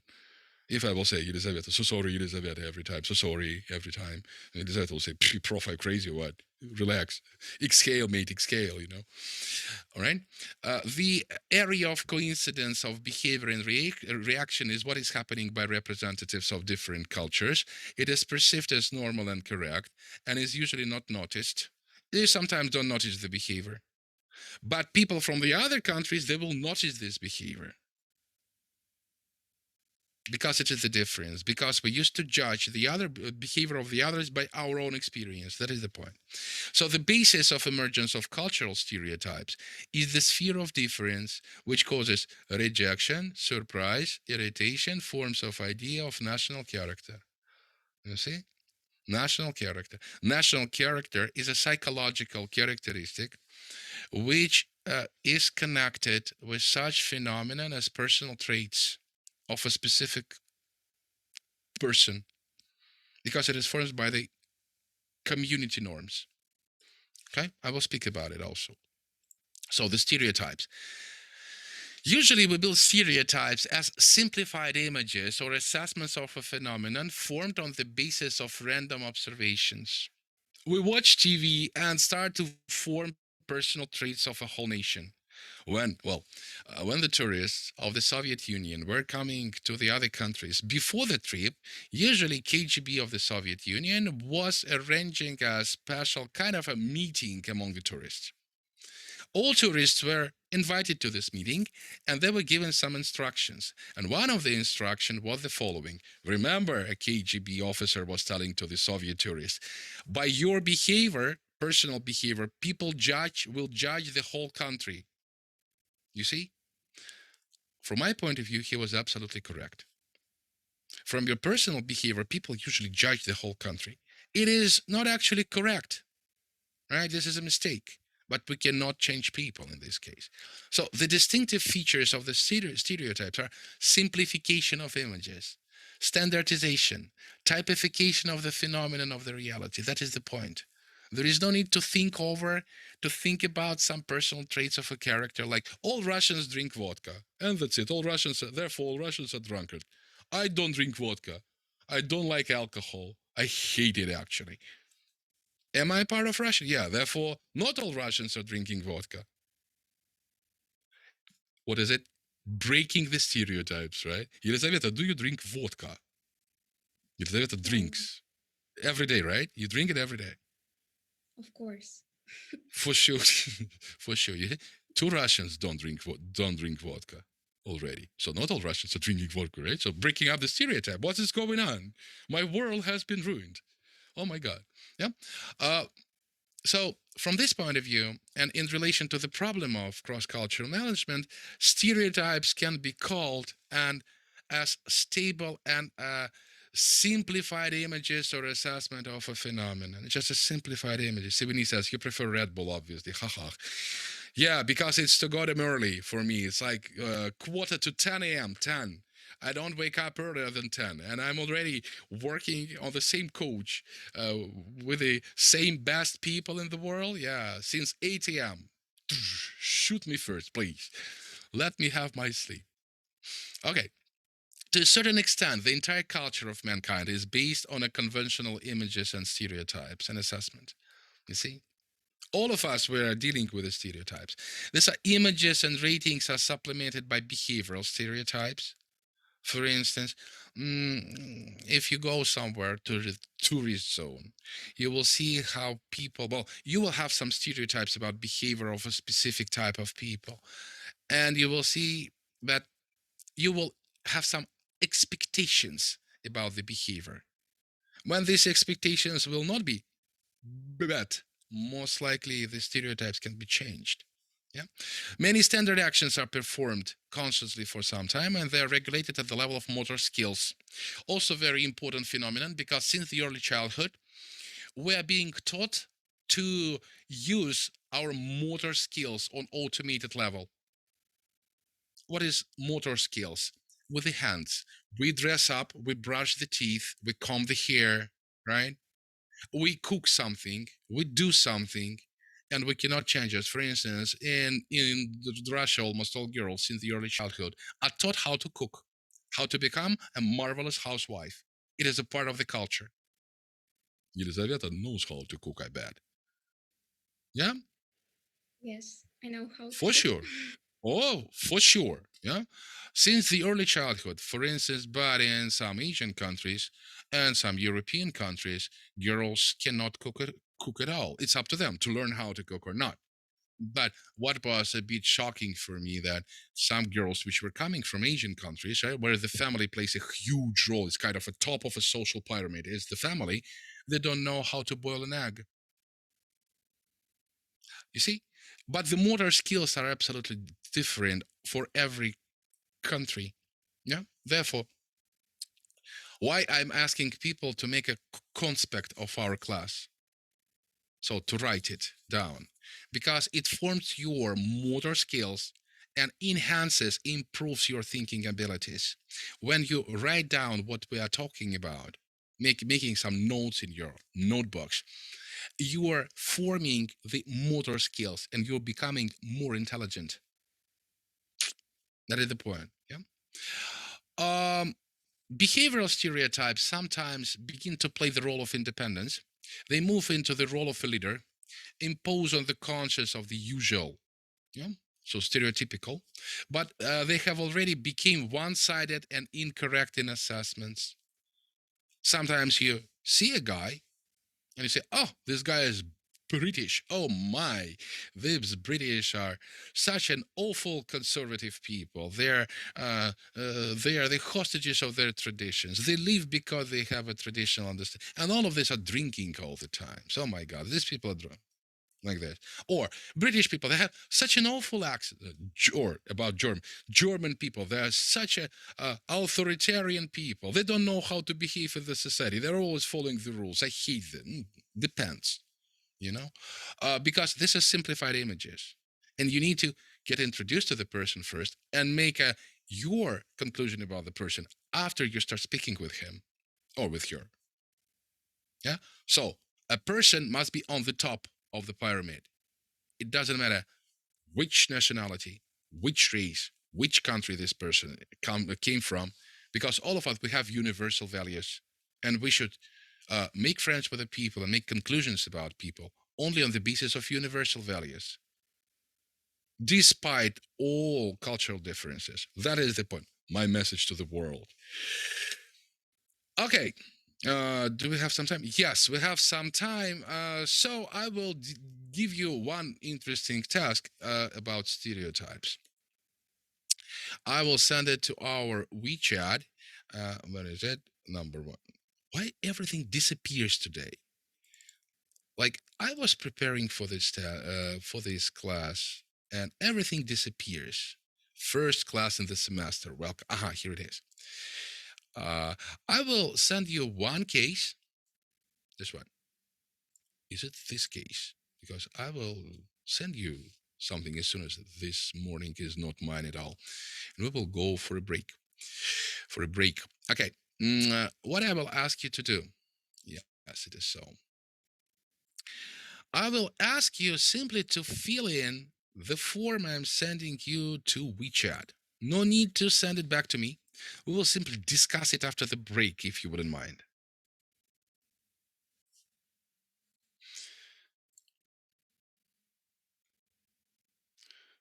What we have over there, it is a typical form of your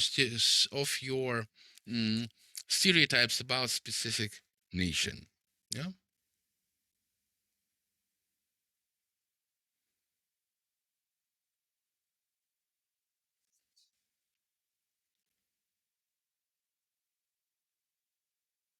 You can simply put a V mark on the attributes, negative or positive attributes. You can add your attributes to this nation. Let's check how American propaganda works for you, or not American propaganda. Sorry, what can I do? What you can do, for instance, I don't know. Any nation. You can. By the way, you can also say the same because we have internal stereotypes also. Russians by Russians. How do you understand people? It will be a reflection of our inner values also. QR code. Sofia Escalera. QR code for you. Sophia. Let me do the following. So, guys, while I'm sending the QR code to Sophia, probably you can start working. I will give. Excuse me?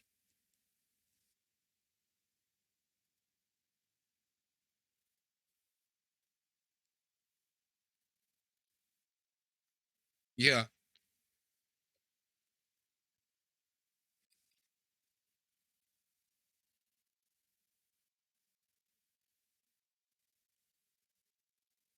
Yeah.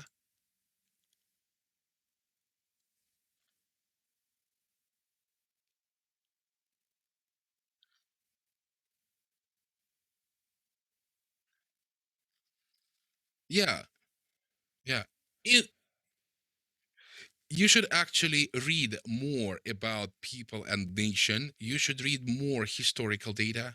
You should read more researchers about this specific nation. You can also read and learn more about the cultural peculiarities of people. But the main point is the history and facts. These two elements are forming the culture. About group QR code, I will share the QR code right now if you wouldn't mind. Like where to send it. Oh my. Oh my. Okay, guys, you can start working while I will share the stereotype QR code with our colleagues.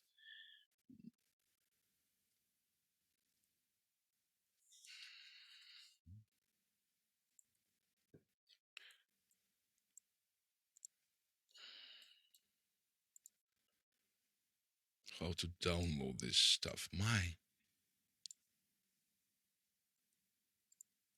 Okay.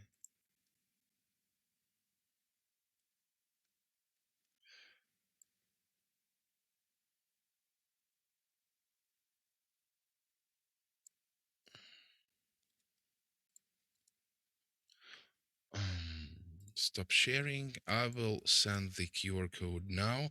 Feel free to scan the screen, please. 19.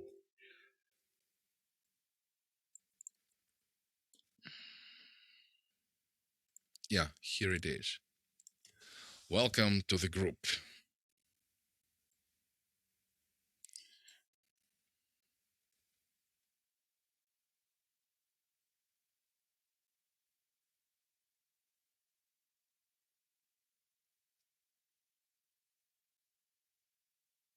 And I will resend the file then to the group.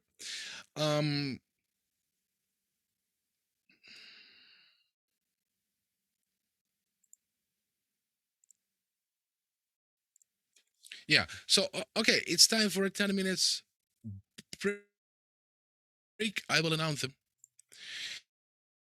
Then we will continue the discussion of the problems of stereotype, if you wouldn't mind, all right? So see you in 10 minutes. Recording stopped.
Recording in progress. Okay, welcome back to the class. I had one interesting question, by the way, from Sarah. So, for example, if I read books and meet new people, and all of them were just like my stereotype, then doesn't it no longer become a stereotype? No, logical question, a great one. So every person has its own convictions and opinions. Yeah? You will simply verify your convictions, telling to yourself that you were correct in your judgments. That's it. No, it means that you understand, or deep, or you understand deeper your judgments and your understanding of a people from a specific culture. Yeah? And to one, it's logic, another part of the question, but to another, it's a stereotype.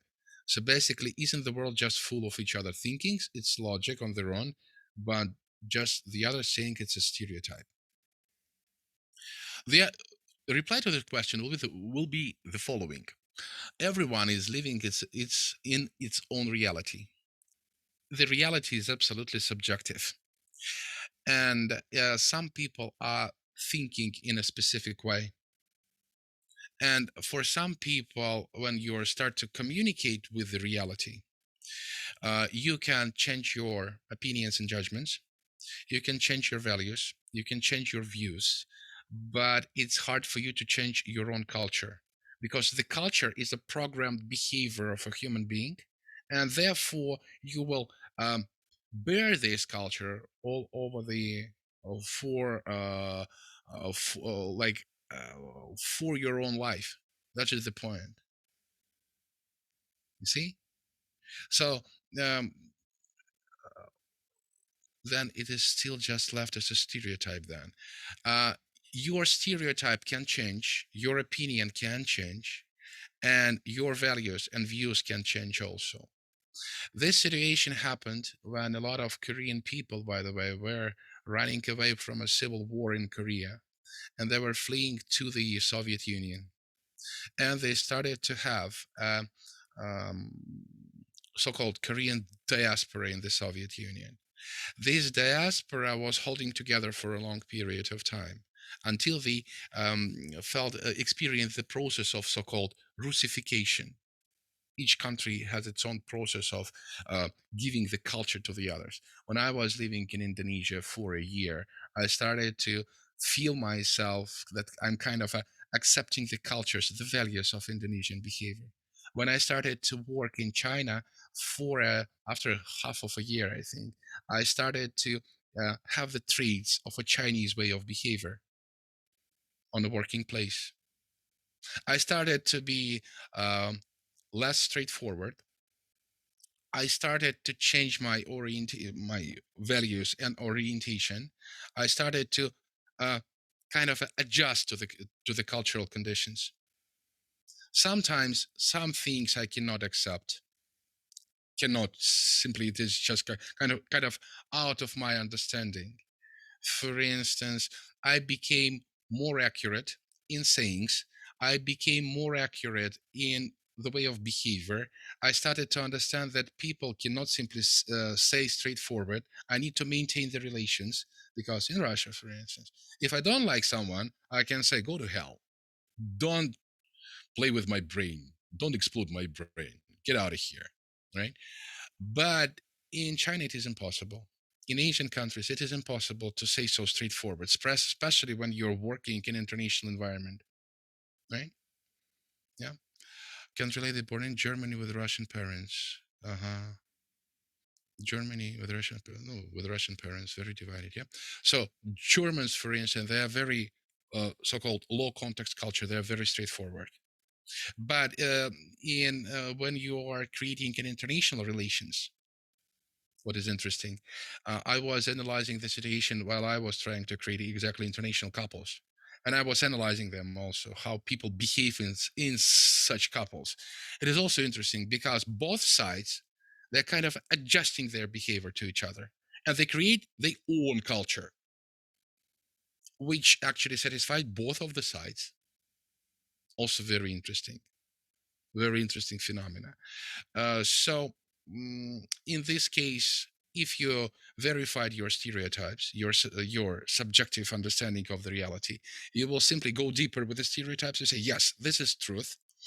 But on the other hand, if you will understand that something is different in the behavior of the others, and you'll understand that, well, something is wrong here. If you feel this, you will try to adjust to the appropriate model of behavior. That's the point. In any case, all of us, we are following the universal values of behavior. That is the point. There are two types of values: cultural values, there are so-called instrumental values or terminal values, and there are universal values. Universal values are the same for every people, for every person in the world. Absolutely the same. Yeah. So if we are creating some international cross-cultural, cross-cultural environment like over here, we're basing our behavior on the universal values of each other, and then we try to adjust to the behavior of the others. That's the point. Yeah. Did I answer your question, Sarah?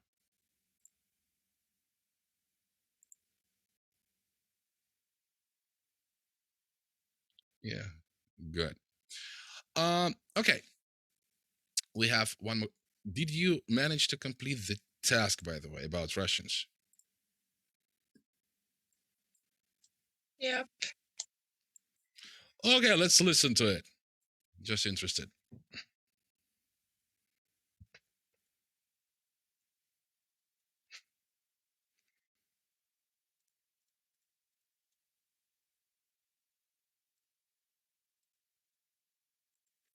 And the silence.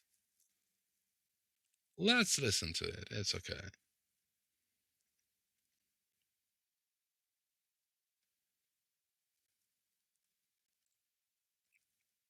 So, who will start? Елизавета, I think you will start. We'll hear the story like Russians by Russians.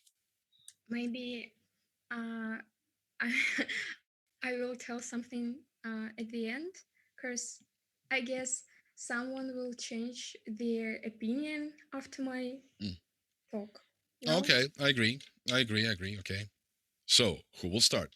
Feel free to do so. Oh, okay, I will. If you too shy, I will do the following. Recording stopped. I think I can do it. Welcome. So The floor is yours. the perspective from my people, we actually believe that Russia is quite cruel, because my country and Russia, we well known Russia for like powerful country, weapon, and we think they're quite unpredictable.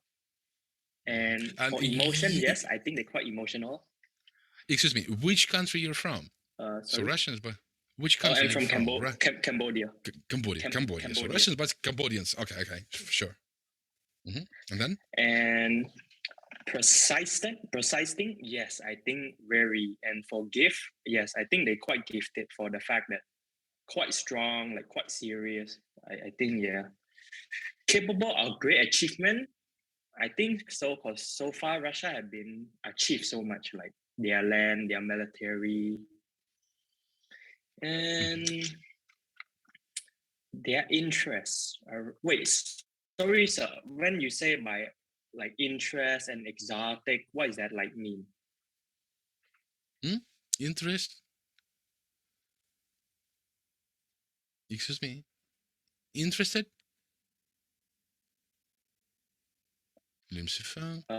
Sorry. The connection interrupts in my case.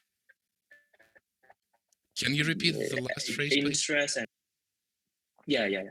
Sir? Arouse interest, exotic. So yeah, my power is off. So. Oh my. We'll lose. Okay. Do you hear me now? Yes. Yes. Yeah. What does that mean? Wait. So, Oh, I mean, but, my power is off, I guess. Yeah. oh my God. I mean, then Yeah. arouse interest. I mean that. Are you interested in speaking with Russian people, or are they? Do you regard them as exotic people, which are coming from the other cultures?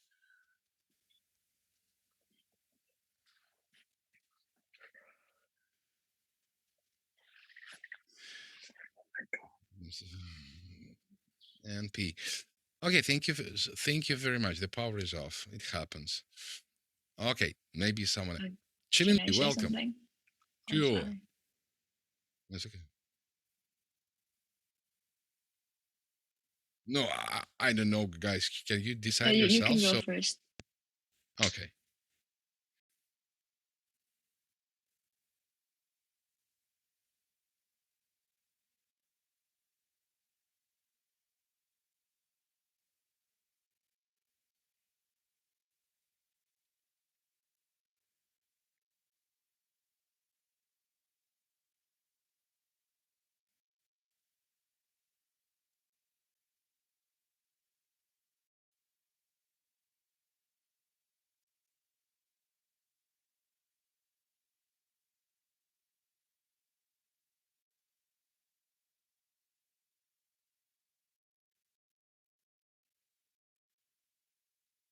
What? Bear? What? Bear? What? Well, political Russian is a bear. You're walking with a bear.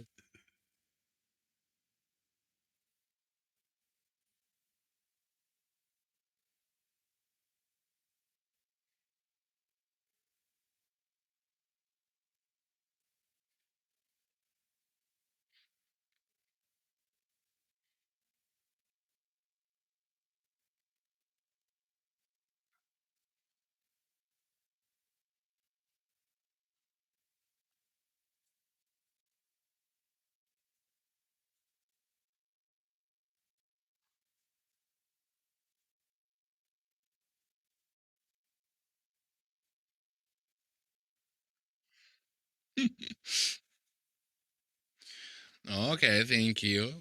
So somebody else wanted, right? The side Hi. you wanted, right? Yeah. Hi. I went to Russia like a month ago, and some of my stereotype changed. Some stayed that way. Maybe I have created some stereotypes while I was there and came back. Some of the mention was that Russians were kind of racist towards like Asians. Once we entered Moscow, I felt that in the first place they were like how they speak to us was kind of aggressive or something. We felt like we were getting yelled at by them. But then after we stayed there for like 4 to 5 days and met some people who speak English and asked about it, they were like, "Oh, that's just how we talk. So we're not like yelling at you. We're just trying to help." That was the one thing. The second thing was Mongolians always like, "Okay, Russians drink a lot, like vodka is like everywhere." Might have changed a little bit, but where I live, they don't drink in like daytime, like regularly. But in Russia, I would see like in 8 a.m. I will be on the airport and somebody's drinking beer, and I was like, maybe some stereotypes are still right to applying to other like some of the peoples. What else was I thinking? Think that's it. But I also made they were a little scary though. I was scared to get out in the night. I was in Moscow and then I was telling my friend that maybe I shouldn't go out at the nights because I heard like it's scary to go out during nights in Moscow, and she was like, "That's just the stereotype. Like people here are really polite. They wouldn't even like try to attack you or something. They're like polite than Mongolians." Yeah. A wild wandering bear in Moscow will simply catch and eat you for sure. Yeah. We were Especially scared of the people. That is the point.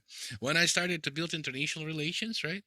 For the first, I think, 2 weeks, usually I'm speaking quite loud. Yeah. For the first 2 weeks, a girlfriend of mine, ex-girlfriend, thank you, thanks God, we split up.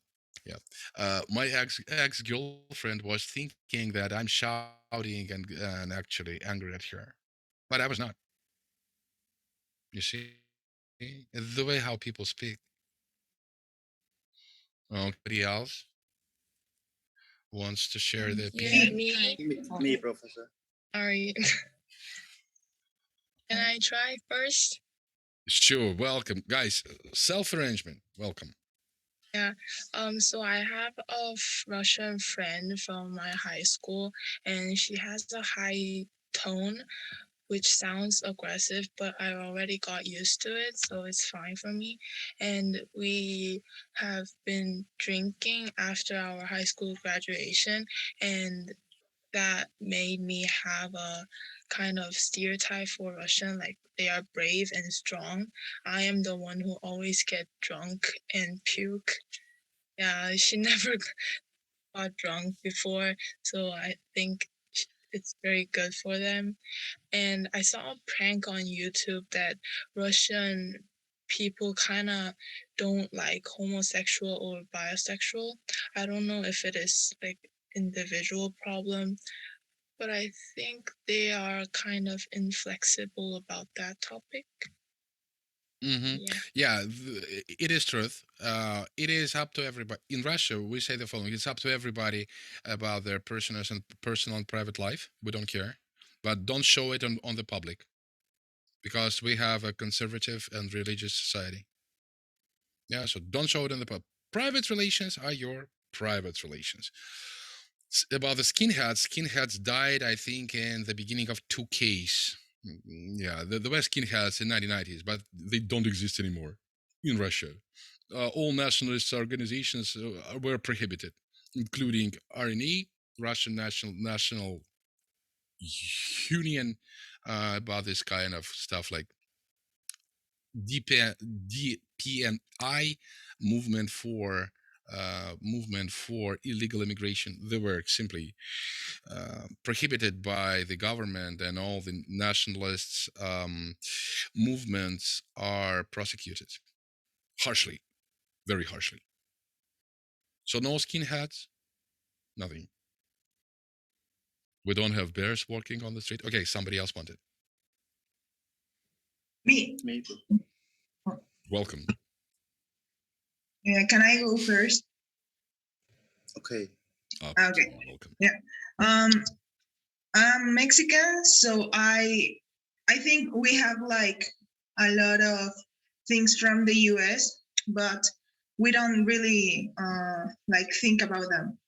I wrote, "You're persistent, capable of great achievements, enthusiastic, and generous, and really, really friendly," because I have been talking with one Russian girl, and she's really, really nice. So, yeah, those are the stereotypes we have.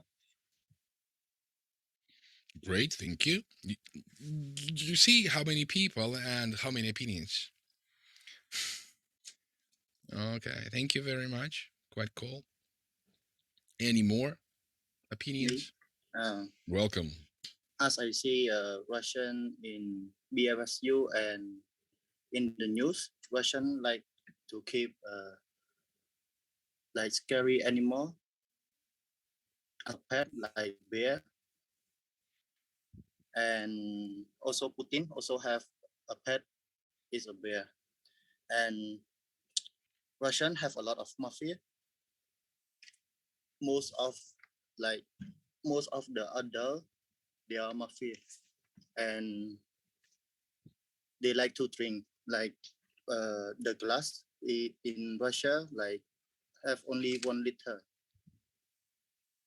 of glass of beer. Like in Asian, the glass is very small to drink a beer, but in Russian it's different. Like I think now you also drink, right, Professor? It's okay. I'm not. Yeah, the last time I drank, it was in city of Pinyao. Goddamn, drinking city of Pinyao. It was awful. After it, I don't drink at all.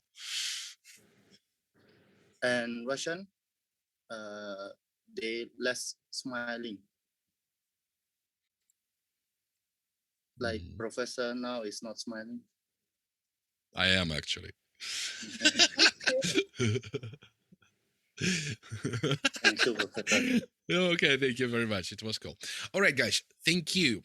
You see, Recording in progress. so many people from different countries and so many opinions, right? It is our understanding of the reality, our subconscious stereotypical thinking, right? We will come to Russia and the bear will eat us. People like in Soviet Russia, you don't drink vodka, vodka drinks you. You don't drive a tank drives you, yeah, and so all this kind of stuff, yeah. So this is the way how it works. But when you start to work with the people, you will understand the personality about smiling, less smiling. Uh, People are very serious because of the culture. And usually we say the following: restrict the emotions.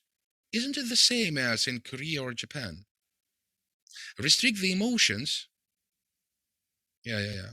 Chimney says, yeah, we don't smile, yeah. Restrict the emotions and be serious. Come on, stop playing kindergarten games. Be serious. Yeah.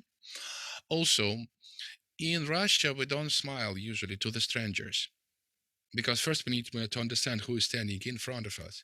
It is connected with harsh conditions of our life and harsh history. About yelling at each other, in this case, I will say people usually judge the others by the language.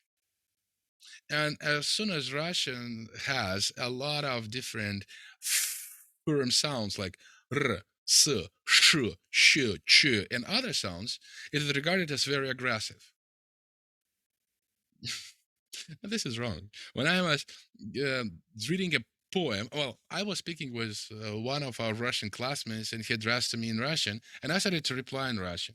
And two guys, probably one guy came from Thailand, and the other guy, I think two Thai people, they were listening to what we're speaking about. Of course, they didn't get a single word, and they said, "Wow, were you quarreling or what?" I said, "No, we were just simply joking with each other." It sounded so aggressive. What? Why did you think so? Because of the sounds in language, right? Uh, that is actually the point. So about the stereotypes. Of course, if we find ourselves in a unfamiliar business culture, right? Unfamiliar business culture, social stereotypes cease to be a guide when communicating with a colleague or business partners, because you're communicating with a person, not with a representative of a nationality, but with a person. Well, for me personally, I'm speaking with a class. I don't care where did you guys come from, what is your background, what is your personality. I'm I'm loving all of you equally. I share the love equally to everyone. That is the point. And I don't care about what you have in your mind, right? Are you like serious, grungy? I don't know, like gloomy, whatever. It doesn't it doesn't have any sense for me because we have different goals here, right? After it, yeah, Yelizaveta. Yeah, for sure. Yelizaveta wanted to share her experience, like Russians by Russians. Welcome, Yelizaveta. The floor. Thank you. So, in my opinion, Russians are almost all really emotional and sociable and very fond of talking. Like, I really like to talk about different topics, and the majority of people likes to talk as well. So, also, Russians are very hospitable and often give something to thank people. Uh, I usually hear thank you so much, have a good day. And it's so nice, I guess. Sometimes you can meet a very strict expression of people's faces, and it's all about our culture, but actually, the majority of people are really kind. Um, Also, many of Russians often swear. There is even a research of from the High School of Economics, one of our popular universities. Um, It's called Russian swear words as a phenomenon of Russian culture. So it's true Russian likes to swear, I guess, but not me. Um, Also, most of our population is really patriotic. And as a prof said, Russians are really straightforward. This can sometimes be a negative quality, but I think it's nice actually to know the truth to your face. So, yeah. Also, it's not a stereotype that Russian women are really strong. I don't know, but it's a fact. Maybe because we have really a high rate of divorces, and Russian women are becoming really like strong women. And yeah, we can be tough but fair, I guess. So yeah. I like all nationalities and I think I'm kind. So thank you. Thank you very much. A high rate of divorce is usually a social problem, not a stereotypical or mental problem. Yeah, because it's a so-called ideological war, and it is a different part of social activity because a lot of countries in the world, like all countries in the world, they have a quite a specific rate of divorces in general, because people tend to choose the other counterpart of their life according to specific factors, so divorce, it's but I will tell you the following: there is a relation between the level of traditions and divorce rates in the country. More traditional the country is, less divorce they have, because uh divorce means breakup of the family, and in such countries where families have a strong influence on the others, they will keep two people together. And what Elizabeth is telling about is the drawbacks, so-called the consequences of 1990s. No, it's another subject matter which is not connected with the cross-cultural management at all. It is more about the sociology and political sciences, political research. Okay, so you've heard it, right? Sociable, open, always like to speak a lot. For me, me personally, I don't like to speak a lot. I prefer to act, but it is personal trait of a character. I don't like spending a lot of time on babbling some stuff or speaking about something, discussing something. I have my own vision and I prefer to act first, right after thinking what to do. It is personal characteristics. Yeah. Okay. Stereotypes are followed by stereotypical actions that often turn out to be wrong. In this case, cross-cultural shock is likely to occur. It is also another interesting phenomenon which we still have time to speak about. So, stereotyping is widespread and often found in cross-cultural communications. It is especially often used when conducting speculative images of people of other nationalities. For instance, we start to speak Russian in one of the bars in Greece, and some people were sitting also at the table. They heard Russian speech and started to say, "Oh, Ruski, выпьем vodka." Probably the way Italians. How I judge them? By intonation. Each language has its own intonations. It's also an interesting fact. And until 1970s, 80s, a lot of people, the specialists which were supposed to work on the level of the United Nations, were taught to speak English with national accent. After it has changed.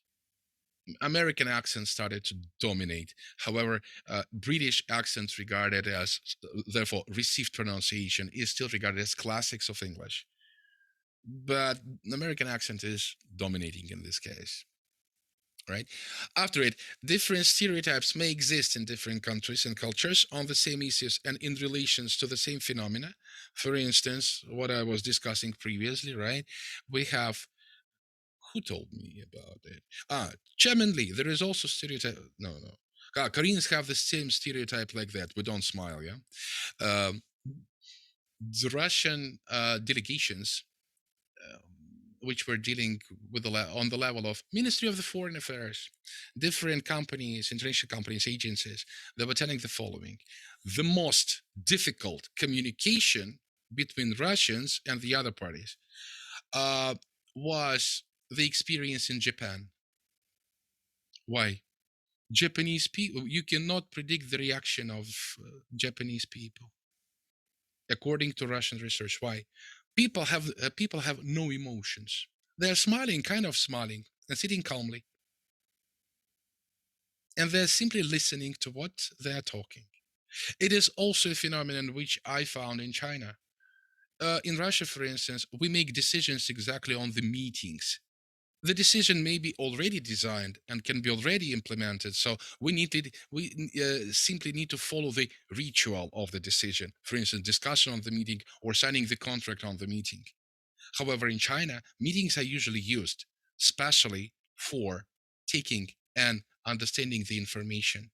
That is the point. That is the difference. Yeah. So when I came to to the meeting with our Chinese colleagues, they were simply speaking different information, but they were not taking the decision. The decision was taken afterwards. I came to the room, and a person I was working with simply spoke the decision out loud. That was the point, right? Stereotypical assessments of people of a certain nationalities of themselves very rarely coincide with the assessments of representatives of other nationality. So stereotypes always create the barriers of two cross-cultural communication. Always create the barriers. So let's think about the stereotypes, evaluate people first. This is the point, number one point. People are the key to the creation of different cross-cultural management, cross-cultural communication. Yeah? So if you establish the contact with a representative of another nationality, business or corporate culture, number one, this is actually most likely to be American style or British style of behavior, by the way. The representative of Islander cultures, it is official scientific term. Yeah, they tend to make harsh and very rapid judgments about the others. That is the point. And from my point of view, this is a huge mistake. So try to refrain from categorical evaluations. Diplomacy is the key to success. Diplomatic reactions are the key to success. After it, listen to how, in what words, and with what intonations your partner evaluates certain events. Also important, because when you listen to intonations, you can kind of subconsciously understand, are these people judging you, mocking you, speaking about you, and so on? Because each person has its natural ability to predict, to feel something. We call it metaphysical understanding of the language. During some communication, we actually don't need to speak a lot between each other. We simply understand people without the words. Can you explain this phenomenon? Of course we can. Kind of a natural feeling of each other. This is metaphysical understanding, but this is another part of the story. During invitation period, try to refrain from the jokes. But use the jokes very carefully because people sometimes don't understand them. If I use the joke in the lecture, I try to use them before and try to find out the reaction of the audience to the joke. This is very important. If the joke was unsuccessful, people sometimes can say, well, this guy's stupid. Plus, in every country, there is their own understanding of a humor. For instance, Spanish people, they like to present the hero of a joke as an idiot. Sadistic context of a joke. Mariana, am I right about it? You're representative of a Mexican Spanish culture. But do you joke about stupidity of people mostly or not? Yeah, it's like something that comes from the bottom of my heart. Like, you're stupid. Like saying about someone. It's just my culture. In Russia, we tend to use kind of specific humor, which is a bit tricky. I will tell you one Russian joke. Barack Obama died and and he woke up in the paradise. uh, and spent there a year. A God came to him and said, Barak, you were a good person during your life, and I will grant you a wish. Wish anything, and I will make it happen. Barak said, I would like to return back to the United States. God said, no problem. Obama returned back to the United States, was wandering on Broadway in the New York City, came to the bar, ordered a mug of beer, and asked the barman, so, how is the life in the United States? Barman said, it's marvelous. Everything is marvelous and wonderful. We are growing and capturing, we are growing and developing and so on. Okay, said Barack Obama. Obama asked him again, and what about Chinese? And what about Chinese? Chinese are under our control. Well, this is good to know, said Obama. And what about the Russians? Russians are also under our control. Everything looks quite good. Obama was very glad about this information and asked for a bill and asked for a bill and asked the barman like how much I owe you, and the barman replied 26 rubles 13 kopecks. How was the joke? Did you get it? Elizaveta has her time, she's smiling and laughing. Did you get the joke? So right? A bit political, a bit specific, right?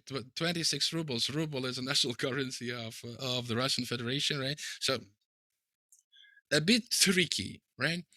A sadistic context of a humor, sadistic context is usually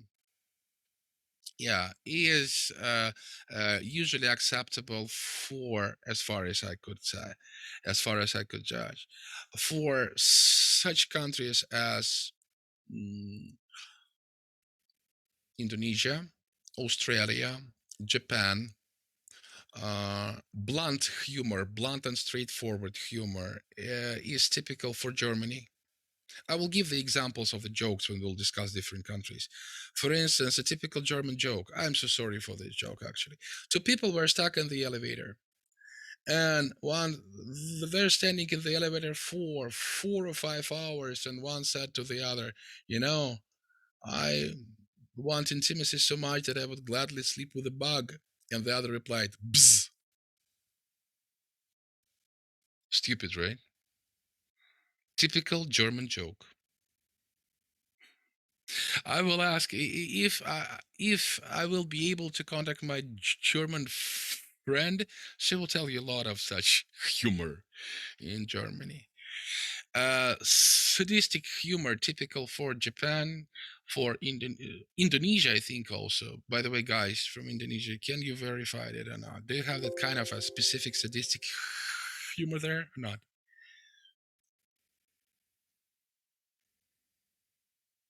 Are you joking about some joke which I heard in Indonesia from Bali? What is the difference between the fall from second floor and the 10th floor? From second floor, and from the 10th floor, Also, you see, examples what I'm making right now. It is the difference in Indonesian people and Malaysian people are having some fun out of this joke. You see, so humor is accepted in a different way also. So be very careful about the jokes. Check them before you will use. Use the universal values for the jokes and so on, right? Give your partner the opportunity to evaluate where your jokes are coinciding and where are not. So verify it. Based on his jokes, what people are joking about. Try to assess where you and your stereotypes are likely to coincide and where they're not. Yeah. Also, before you go somewhere, even to the tourist trip, right? Read the books about the history, about the main events, cultural events, and so on and so forth. People laugh when they see a person who is a bit enlightened about the country they're living. Yeah. And try to ask the questions about historical figures and issues, but be very careful with the politics. For instance, in China, when I came for the second time in China, I was returning back from the vacation from Russia, and I gave a present to one of my colleagues. It was kind of a small sign, like a clip to the clothing. And I started, from my point of view, absolutely incorrectly. The first mistakes are absolutely inevitable. Then I explained to her what I meant. I asked her, do you want to be a great political leader of your country? And she stopped speaking with me. She was stunned, shocked, and she simply walked away. Only after that, I explained to her what I meant, what I actually meant. Because what I want to do, I simply want to kind of make a presentation for my present. That's it. Yeah. And she didn't get me well. Memorize the names of 4 or 5 most prominent historical figures, like politicians, generals, so on. Remember the names of several most famous literary work. For this case, we're still creating the project which I called Readers Club IBS. I wanted to create the books which every student in IBS must read, at least 100 books from all countries in the world, which are regarded as world classics. We're still working on it. It's a just enormous job. Yeah? Ask your colleagues to write down for you a dozen of the most common proverbs, phrases, and so on, also important. And try to, when I was speaking with British partners, they liked to use the expression like in Rome, like in Rome. Like in Rome, we will go drink some beer like in Rome. What was it like in Rome? I was wondering all the times. And they said, like in the Roman Empire, The Romans were big lovers of drink. Yeah. Or this British expression like bloody. They put bloody everywhere. Bloody marvelous, bloody wonderful, blood, and so on. And I was wondering, when I heard it for the first time, I was wondering what does bloody stands for. And they said, no, bloody is like a euphemism for F word. Wow. I said, really? Yeah. Like bloody shed. What the? Okay, so try to understand. Use the proverbs, sayings, quotes in conversation with your partners also. The first time when I heard the conversation from one of our British students, I was a bit confused what she was talking about, because her English is her native tongue, right? And she was playing with the words. She was using quibbles, different jokes, and it was hard for me for the first time to understand what she was talking about. She was saying, it was bloody swollen for me to use a crack on my knee. What the hell she was talking about, I was wondering, right? And the reaction of one of our Olympic team members on a skating, right? Skating, what was it? Skating, I think, right? She fell down, and one of the British colleagues, I judged it by her accent, she asked one of our sportsmen, "You had a bloody, swollen, sore fall." Had a bloody, swollen, sore fall. How do you feel? Bloody, swollen, sore. Now just put a British accent on it. Bloody, swollen, sore, bloody. I cannot pronounce it. I need to practice a little, right? Bloody, swollen, sore fall. What did she mean? No, probably she meant that she had a terrible fall down. Probably she was wondering about her health. So remember these phrases. Also try to adjust.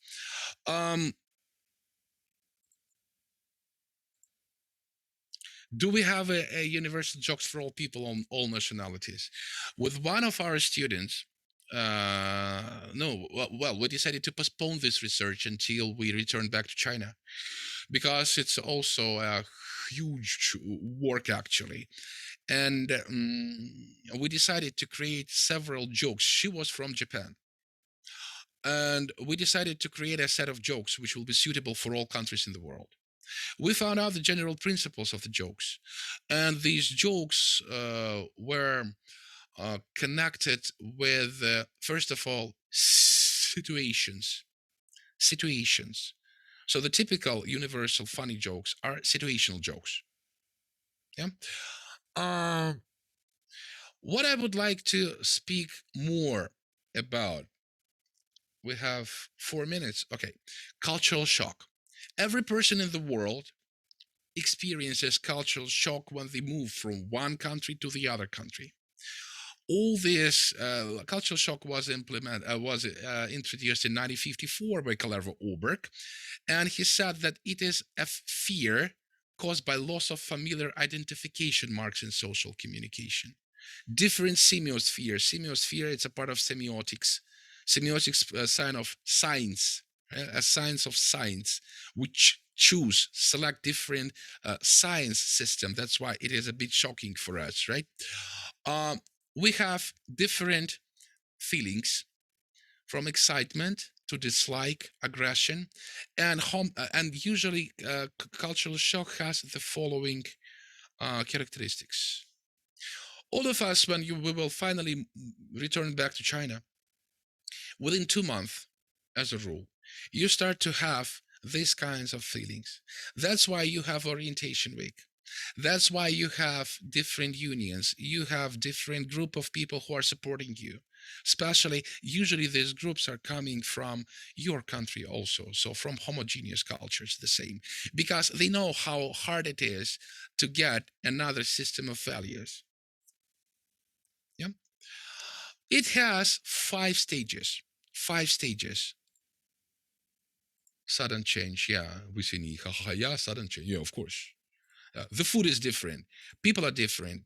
Uh, People are coming from one Asian country to another Asian country, despite the fact that almost all Western studies are concluding that, well, Asian cultures, they have something in common, but the cultures are also different. Remember this. The language is different. The way of thinking is different. How people react are different. Jokes are different. Oh my God, a lot of things are indifferent, right? So we have 5 stages of a cultural shock. Usually, when we're speaking about tourist business industry, they use the first stage of the cultural shock, and you will gladly pay money for your first stage of cultural shock, right? This is called honeymoon state. You go to the other country and say, wow, the country is so marvelous, so beautiful, so fantastic. I would like to stay here for a whole life. This stage usually continues for 6-8 weeks. After it, you will start to feel a second stage of the cultural shock. It is called frustration and anger. It has a specific duration, usually 2-3 months. When I was living in Bali, in Indonesia, I passed all stages of cultural shock. If you're following me on my Instagram, I was making a video about my first stage of a cultural shock when I returned back to Russia 1 year ago, I think. Yeah, I was wearing a mask. I was wandering on the street full of snow. It was -20 outside. I came from Jakarta. It was +38. I was wearing orange shoes, white pants, and batik. Batik is a special shirt, right? I came out of the Russian airport, Vnukovo, to smoke. I found out that it was -25 outside. I realized my mistake very easily.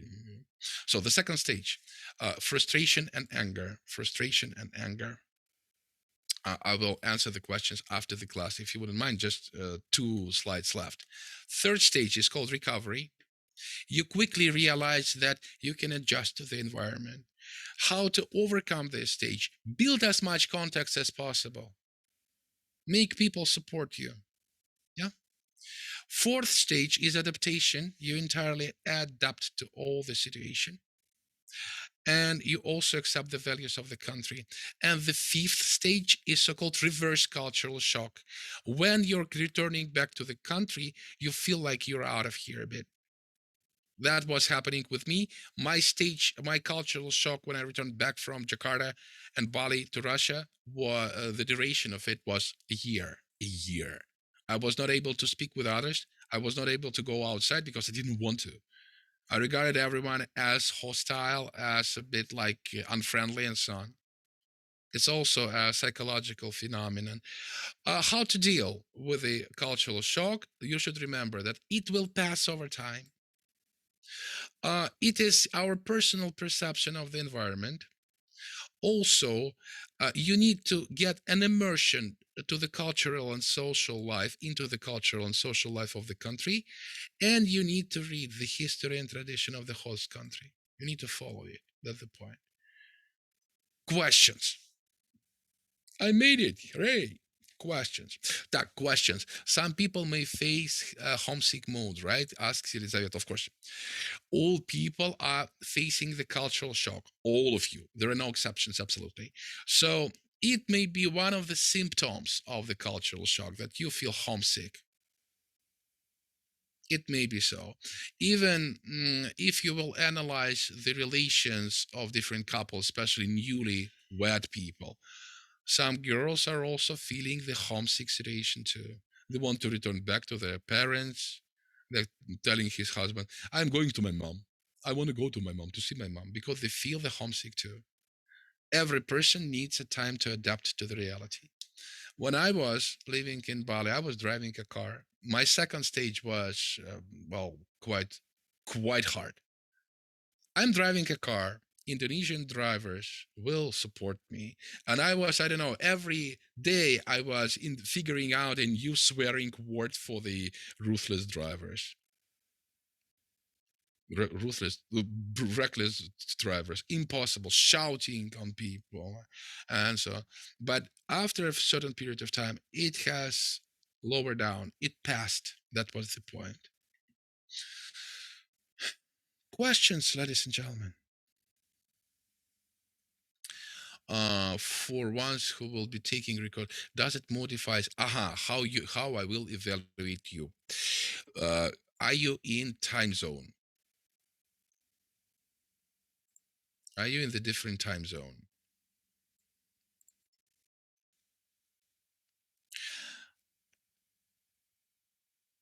Yeah, you can turn on the mic and speak. Really? Yes, 14 hours of difference. You should tell this to our administration office, to the 9th floor. They will send me an email that you're in the different time zone. And for the evaluation, we will have an exam, also oral exam for you. Almost to you. Well, my congratulations. Good night to you. Well, what I can say, uh, you will have to work with the others for sure. So try to find an appropriate time for the whole group. But for those who are in the time zone, I will make a separate exam according to the time zone. You can also get a privilege at the others. No problem. Absolutely, you can have a free pass. It is if your work will be outstanding. But in this case, I have some. Well, I have to check the knowledge because living communication and recorded classes are slightly different, right? So for sure, I will be asking you to prepare for the exam too. Exam will be oral, two questions in the ticket pull out. We will create a special time for you, like 12 a.m. in Beijing, so it will be 7 p.m. in Moscow. It depends. More questions, please? I have a question. Sure. How did you manage to get rid of this cultural shock when you came back to Russia? It will pass over time. The same recommendations, absolutely. Uh, First of all, start speaking with the others. Build a system of social contacts. But at first, you will see that the people you are speaking with, they have changed a little. It is your subjective understanding, subjective reaction to the reality. You should remember that it will pass over time. In my case, it was 1 year. In your case, it will be like maybe 2 months, 3 months, maybe 5 months, and so or something. I simply closed myself on my countryside house, limited the social contacts, and after it, I returned back to the reality. Professor, you slimmed down a lot. Yes, I lost 21 kg within 2.5 months. How to do so? Eat less, go to the gym, go to your doc. I have a question. Do we Sure. get, maybe I missed that at the beginning, but do we get the presentation at Blackboard after? Yes, of course. Presentation plus the recording of the class. I will post it on the YouTube if you have the connection. I think you do have, right? So it will be no problem for you to rewatch the class because we are afraid that YouTube will be blocked in Russia. We have this sanction situation here. Yeah. Facebook, we decided to kick out the Facebook. It's a good decision because nobody uses Facebook in Russia. But YouTube, we do use YouTube. Yeah. Okay, thank you. Yeah. So all materials will be uploaded to the social networks for sure.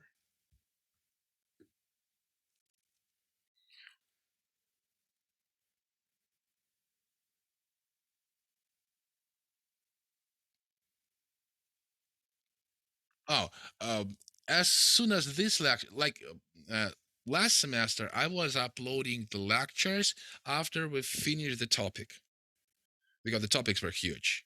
Here, I calculated the lectures in such a way that we have one lecture, one topic. So if we have finished the topic, I will upload it to the Blackboard. No, it also depends on the technical capabilities because technical issues are unpredictable. I was uploading the class and my BB said, "You're running out of time," so you were kicked out. Why it happened? Because of some technical issues. So, yeah.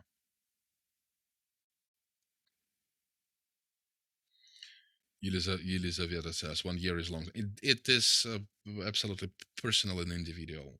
It is individual characteristics. I was absent for almost 2 years, 3 years in the country. So just can you imagine? I was living in a tropical climate. I had a car, a cat, and a lot of friends of mine. A lot of friends of mine, right? Then within one day, I came to snowy Russia. I changed plus 38 to minus 25. And I was, of course, my body was shocked. It is a process of also physiological adaptation to the climate, which we call acclimatization period. Usually it takes like, if you were living for 2 years, it will usually take half of your period of stay outside the country. If it is 2 years, it will take a year. If it is 3 years, it will take a year and a half. If it is 5 years, it may take up to 2, 3 years. In some countries, people use special psychological and medical programs which are assisting them to return back to the climate conditions. Yeah. More questions, please.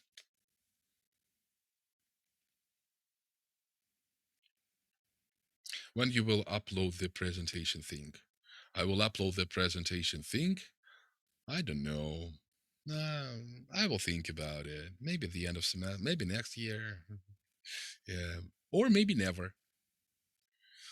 And of course, I will upload it as fast as possible.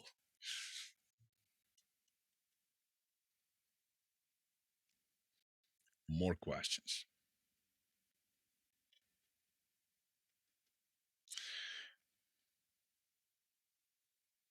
What about people who constantly move between the countries? Do they adapt or both or just one of them?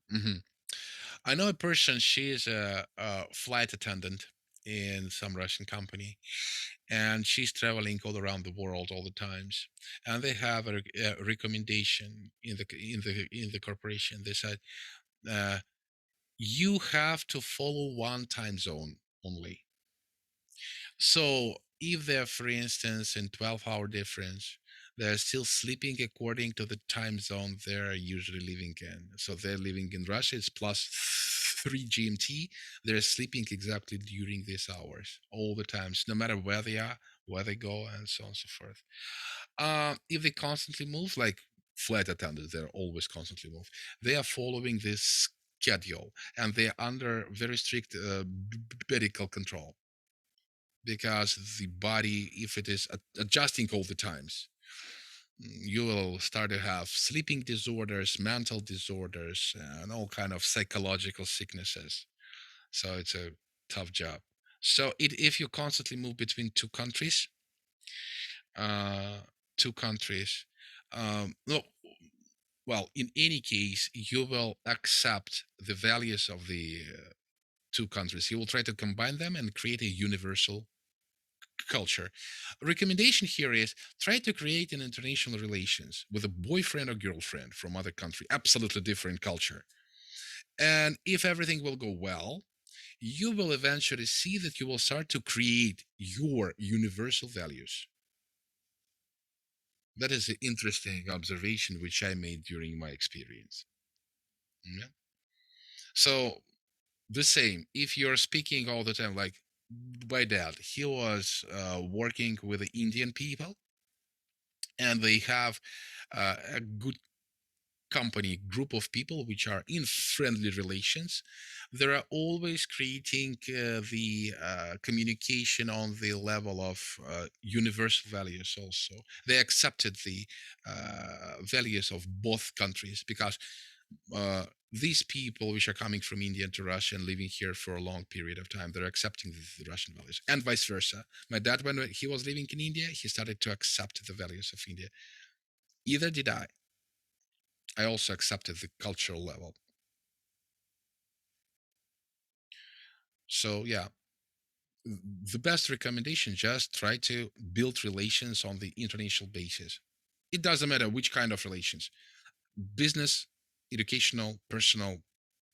You will see how your understanding of the world will change.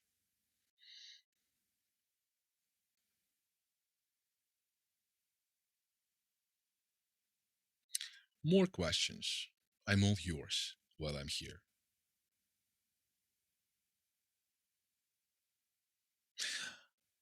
Okay, there are no more questions. Maybe I will officially finish up the class, and I will stay here for extra conversation if you will have any questions. Okay, so thank you for this class. See you next time, people. No pass around, enemy shall not pass. Victory will be ours. So I'm finishing up the class. What? Of course, attendance. Don't forget to put pluses on WeChat group. I forgot. My God, I forgot to take the attendance from your from the uh, from the uh, from the list. From the list. My God, my God, my God, my God. Hold on a sec. Don't quit so early. I will quit the attendance. I will take the attendance quickly. Screen it. Yeah, also, guys, I'm taking attendance by those who are coming to my class for the first time. I'm taking the attendance by turned on cameras. If the camera is off, I will regard you as UA. So UA means unexpected, unexplained absence. I will be very quick.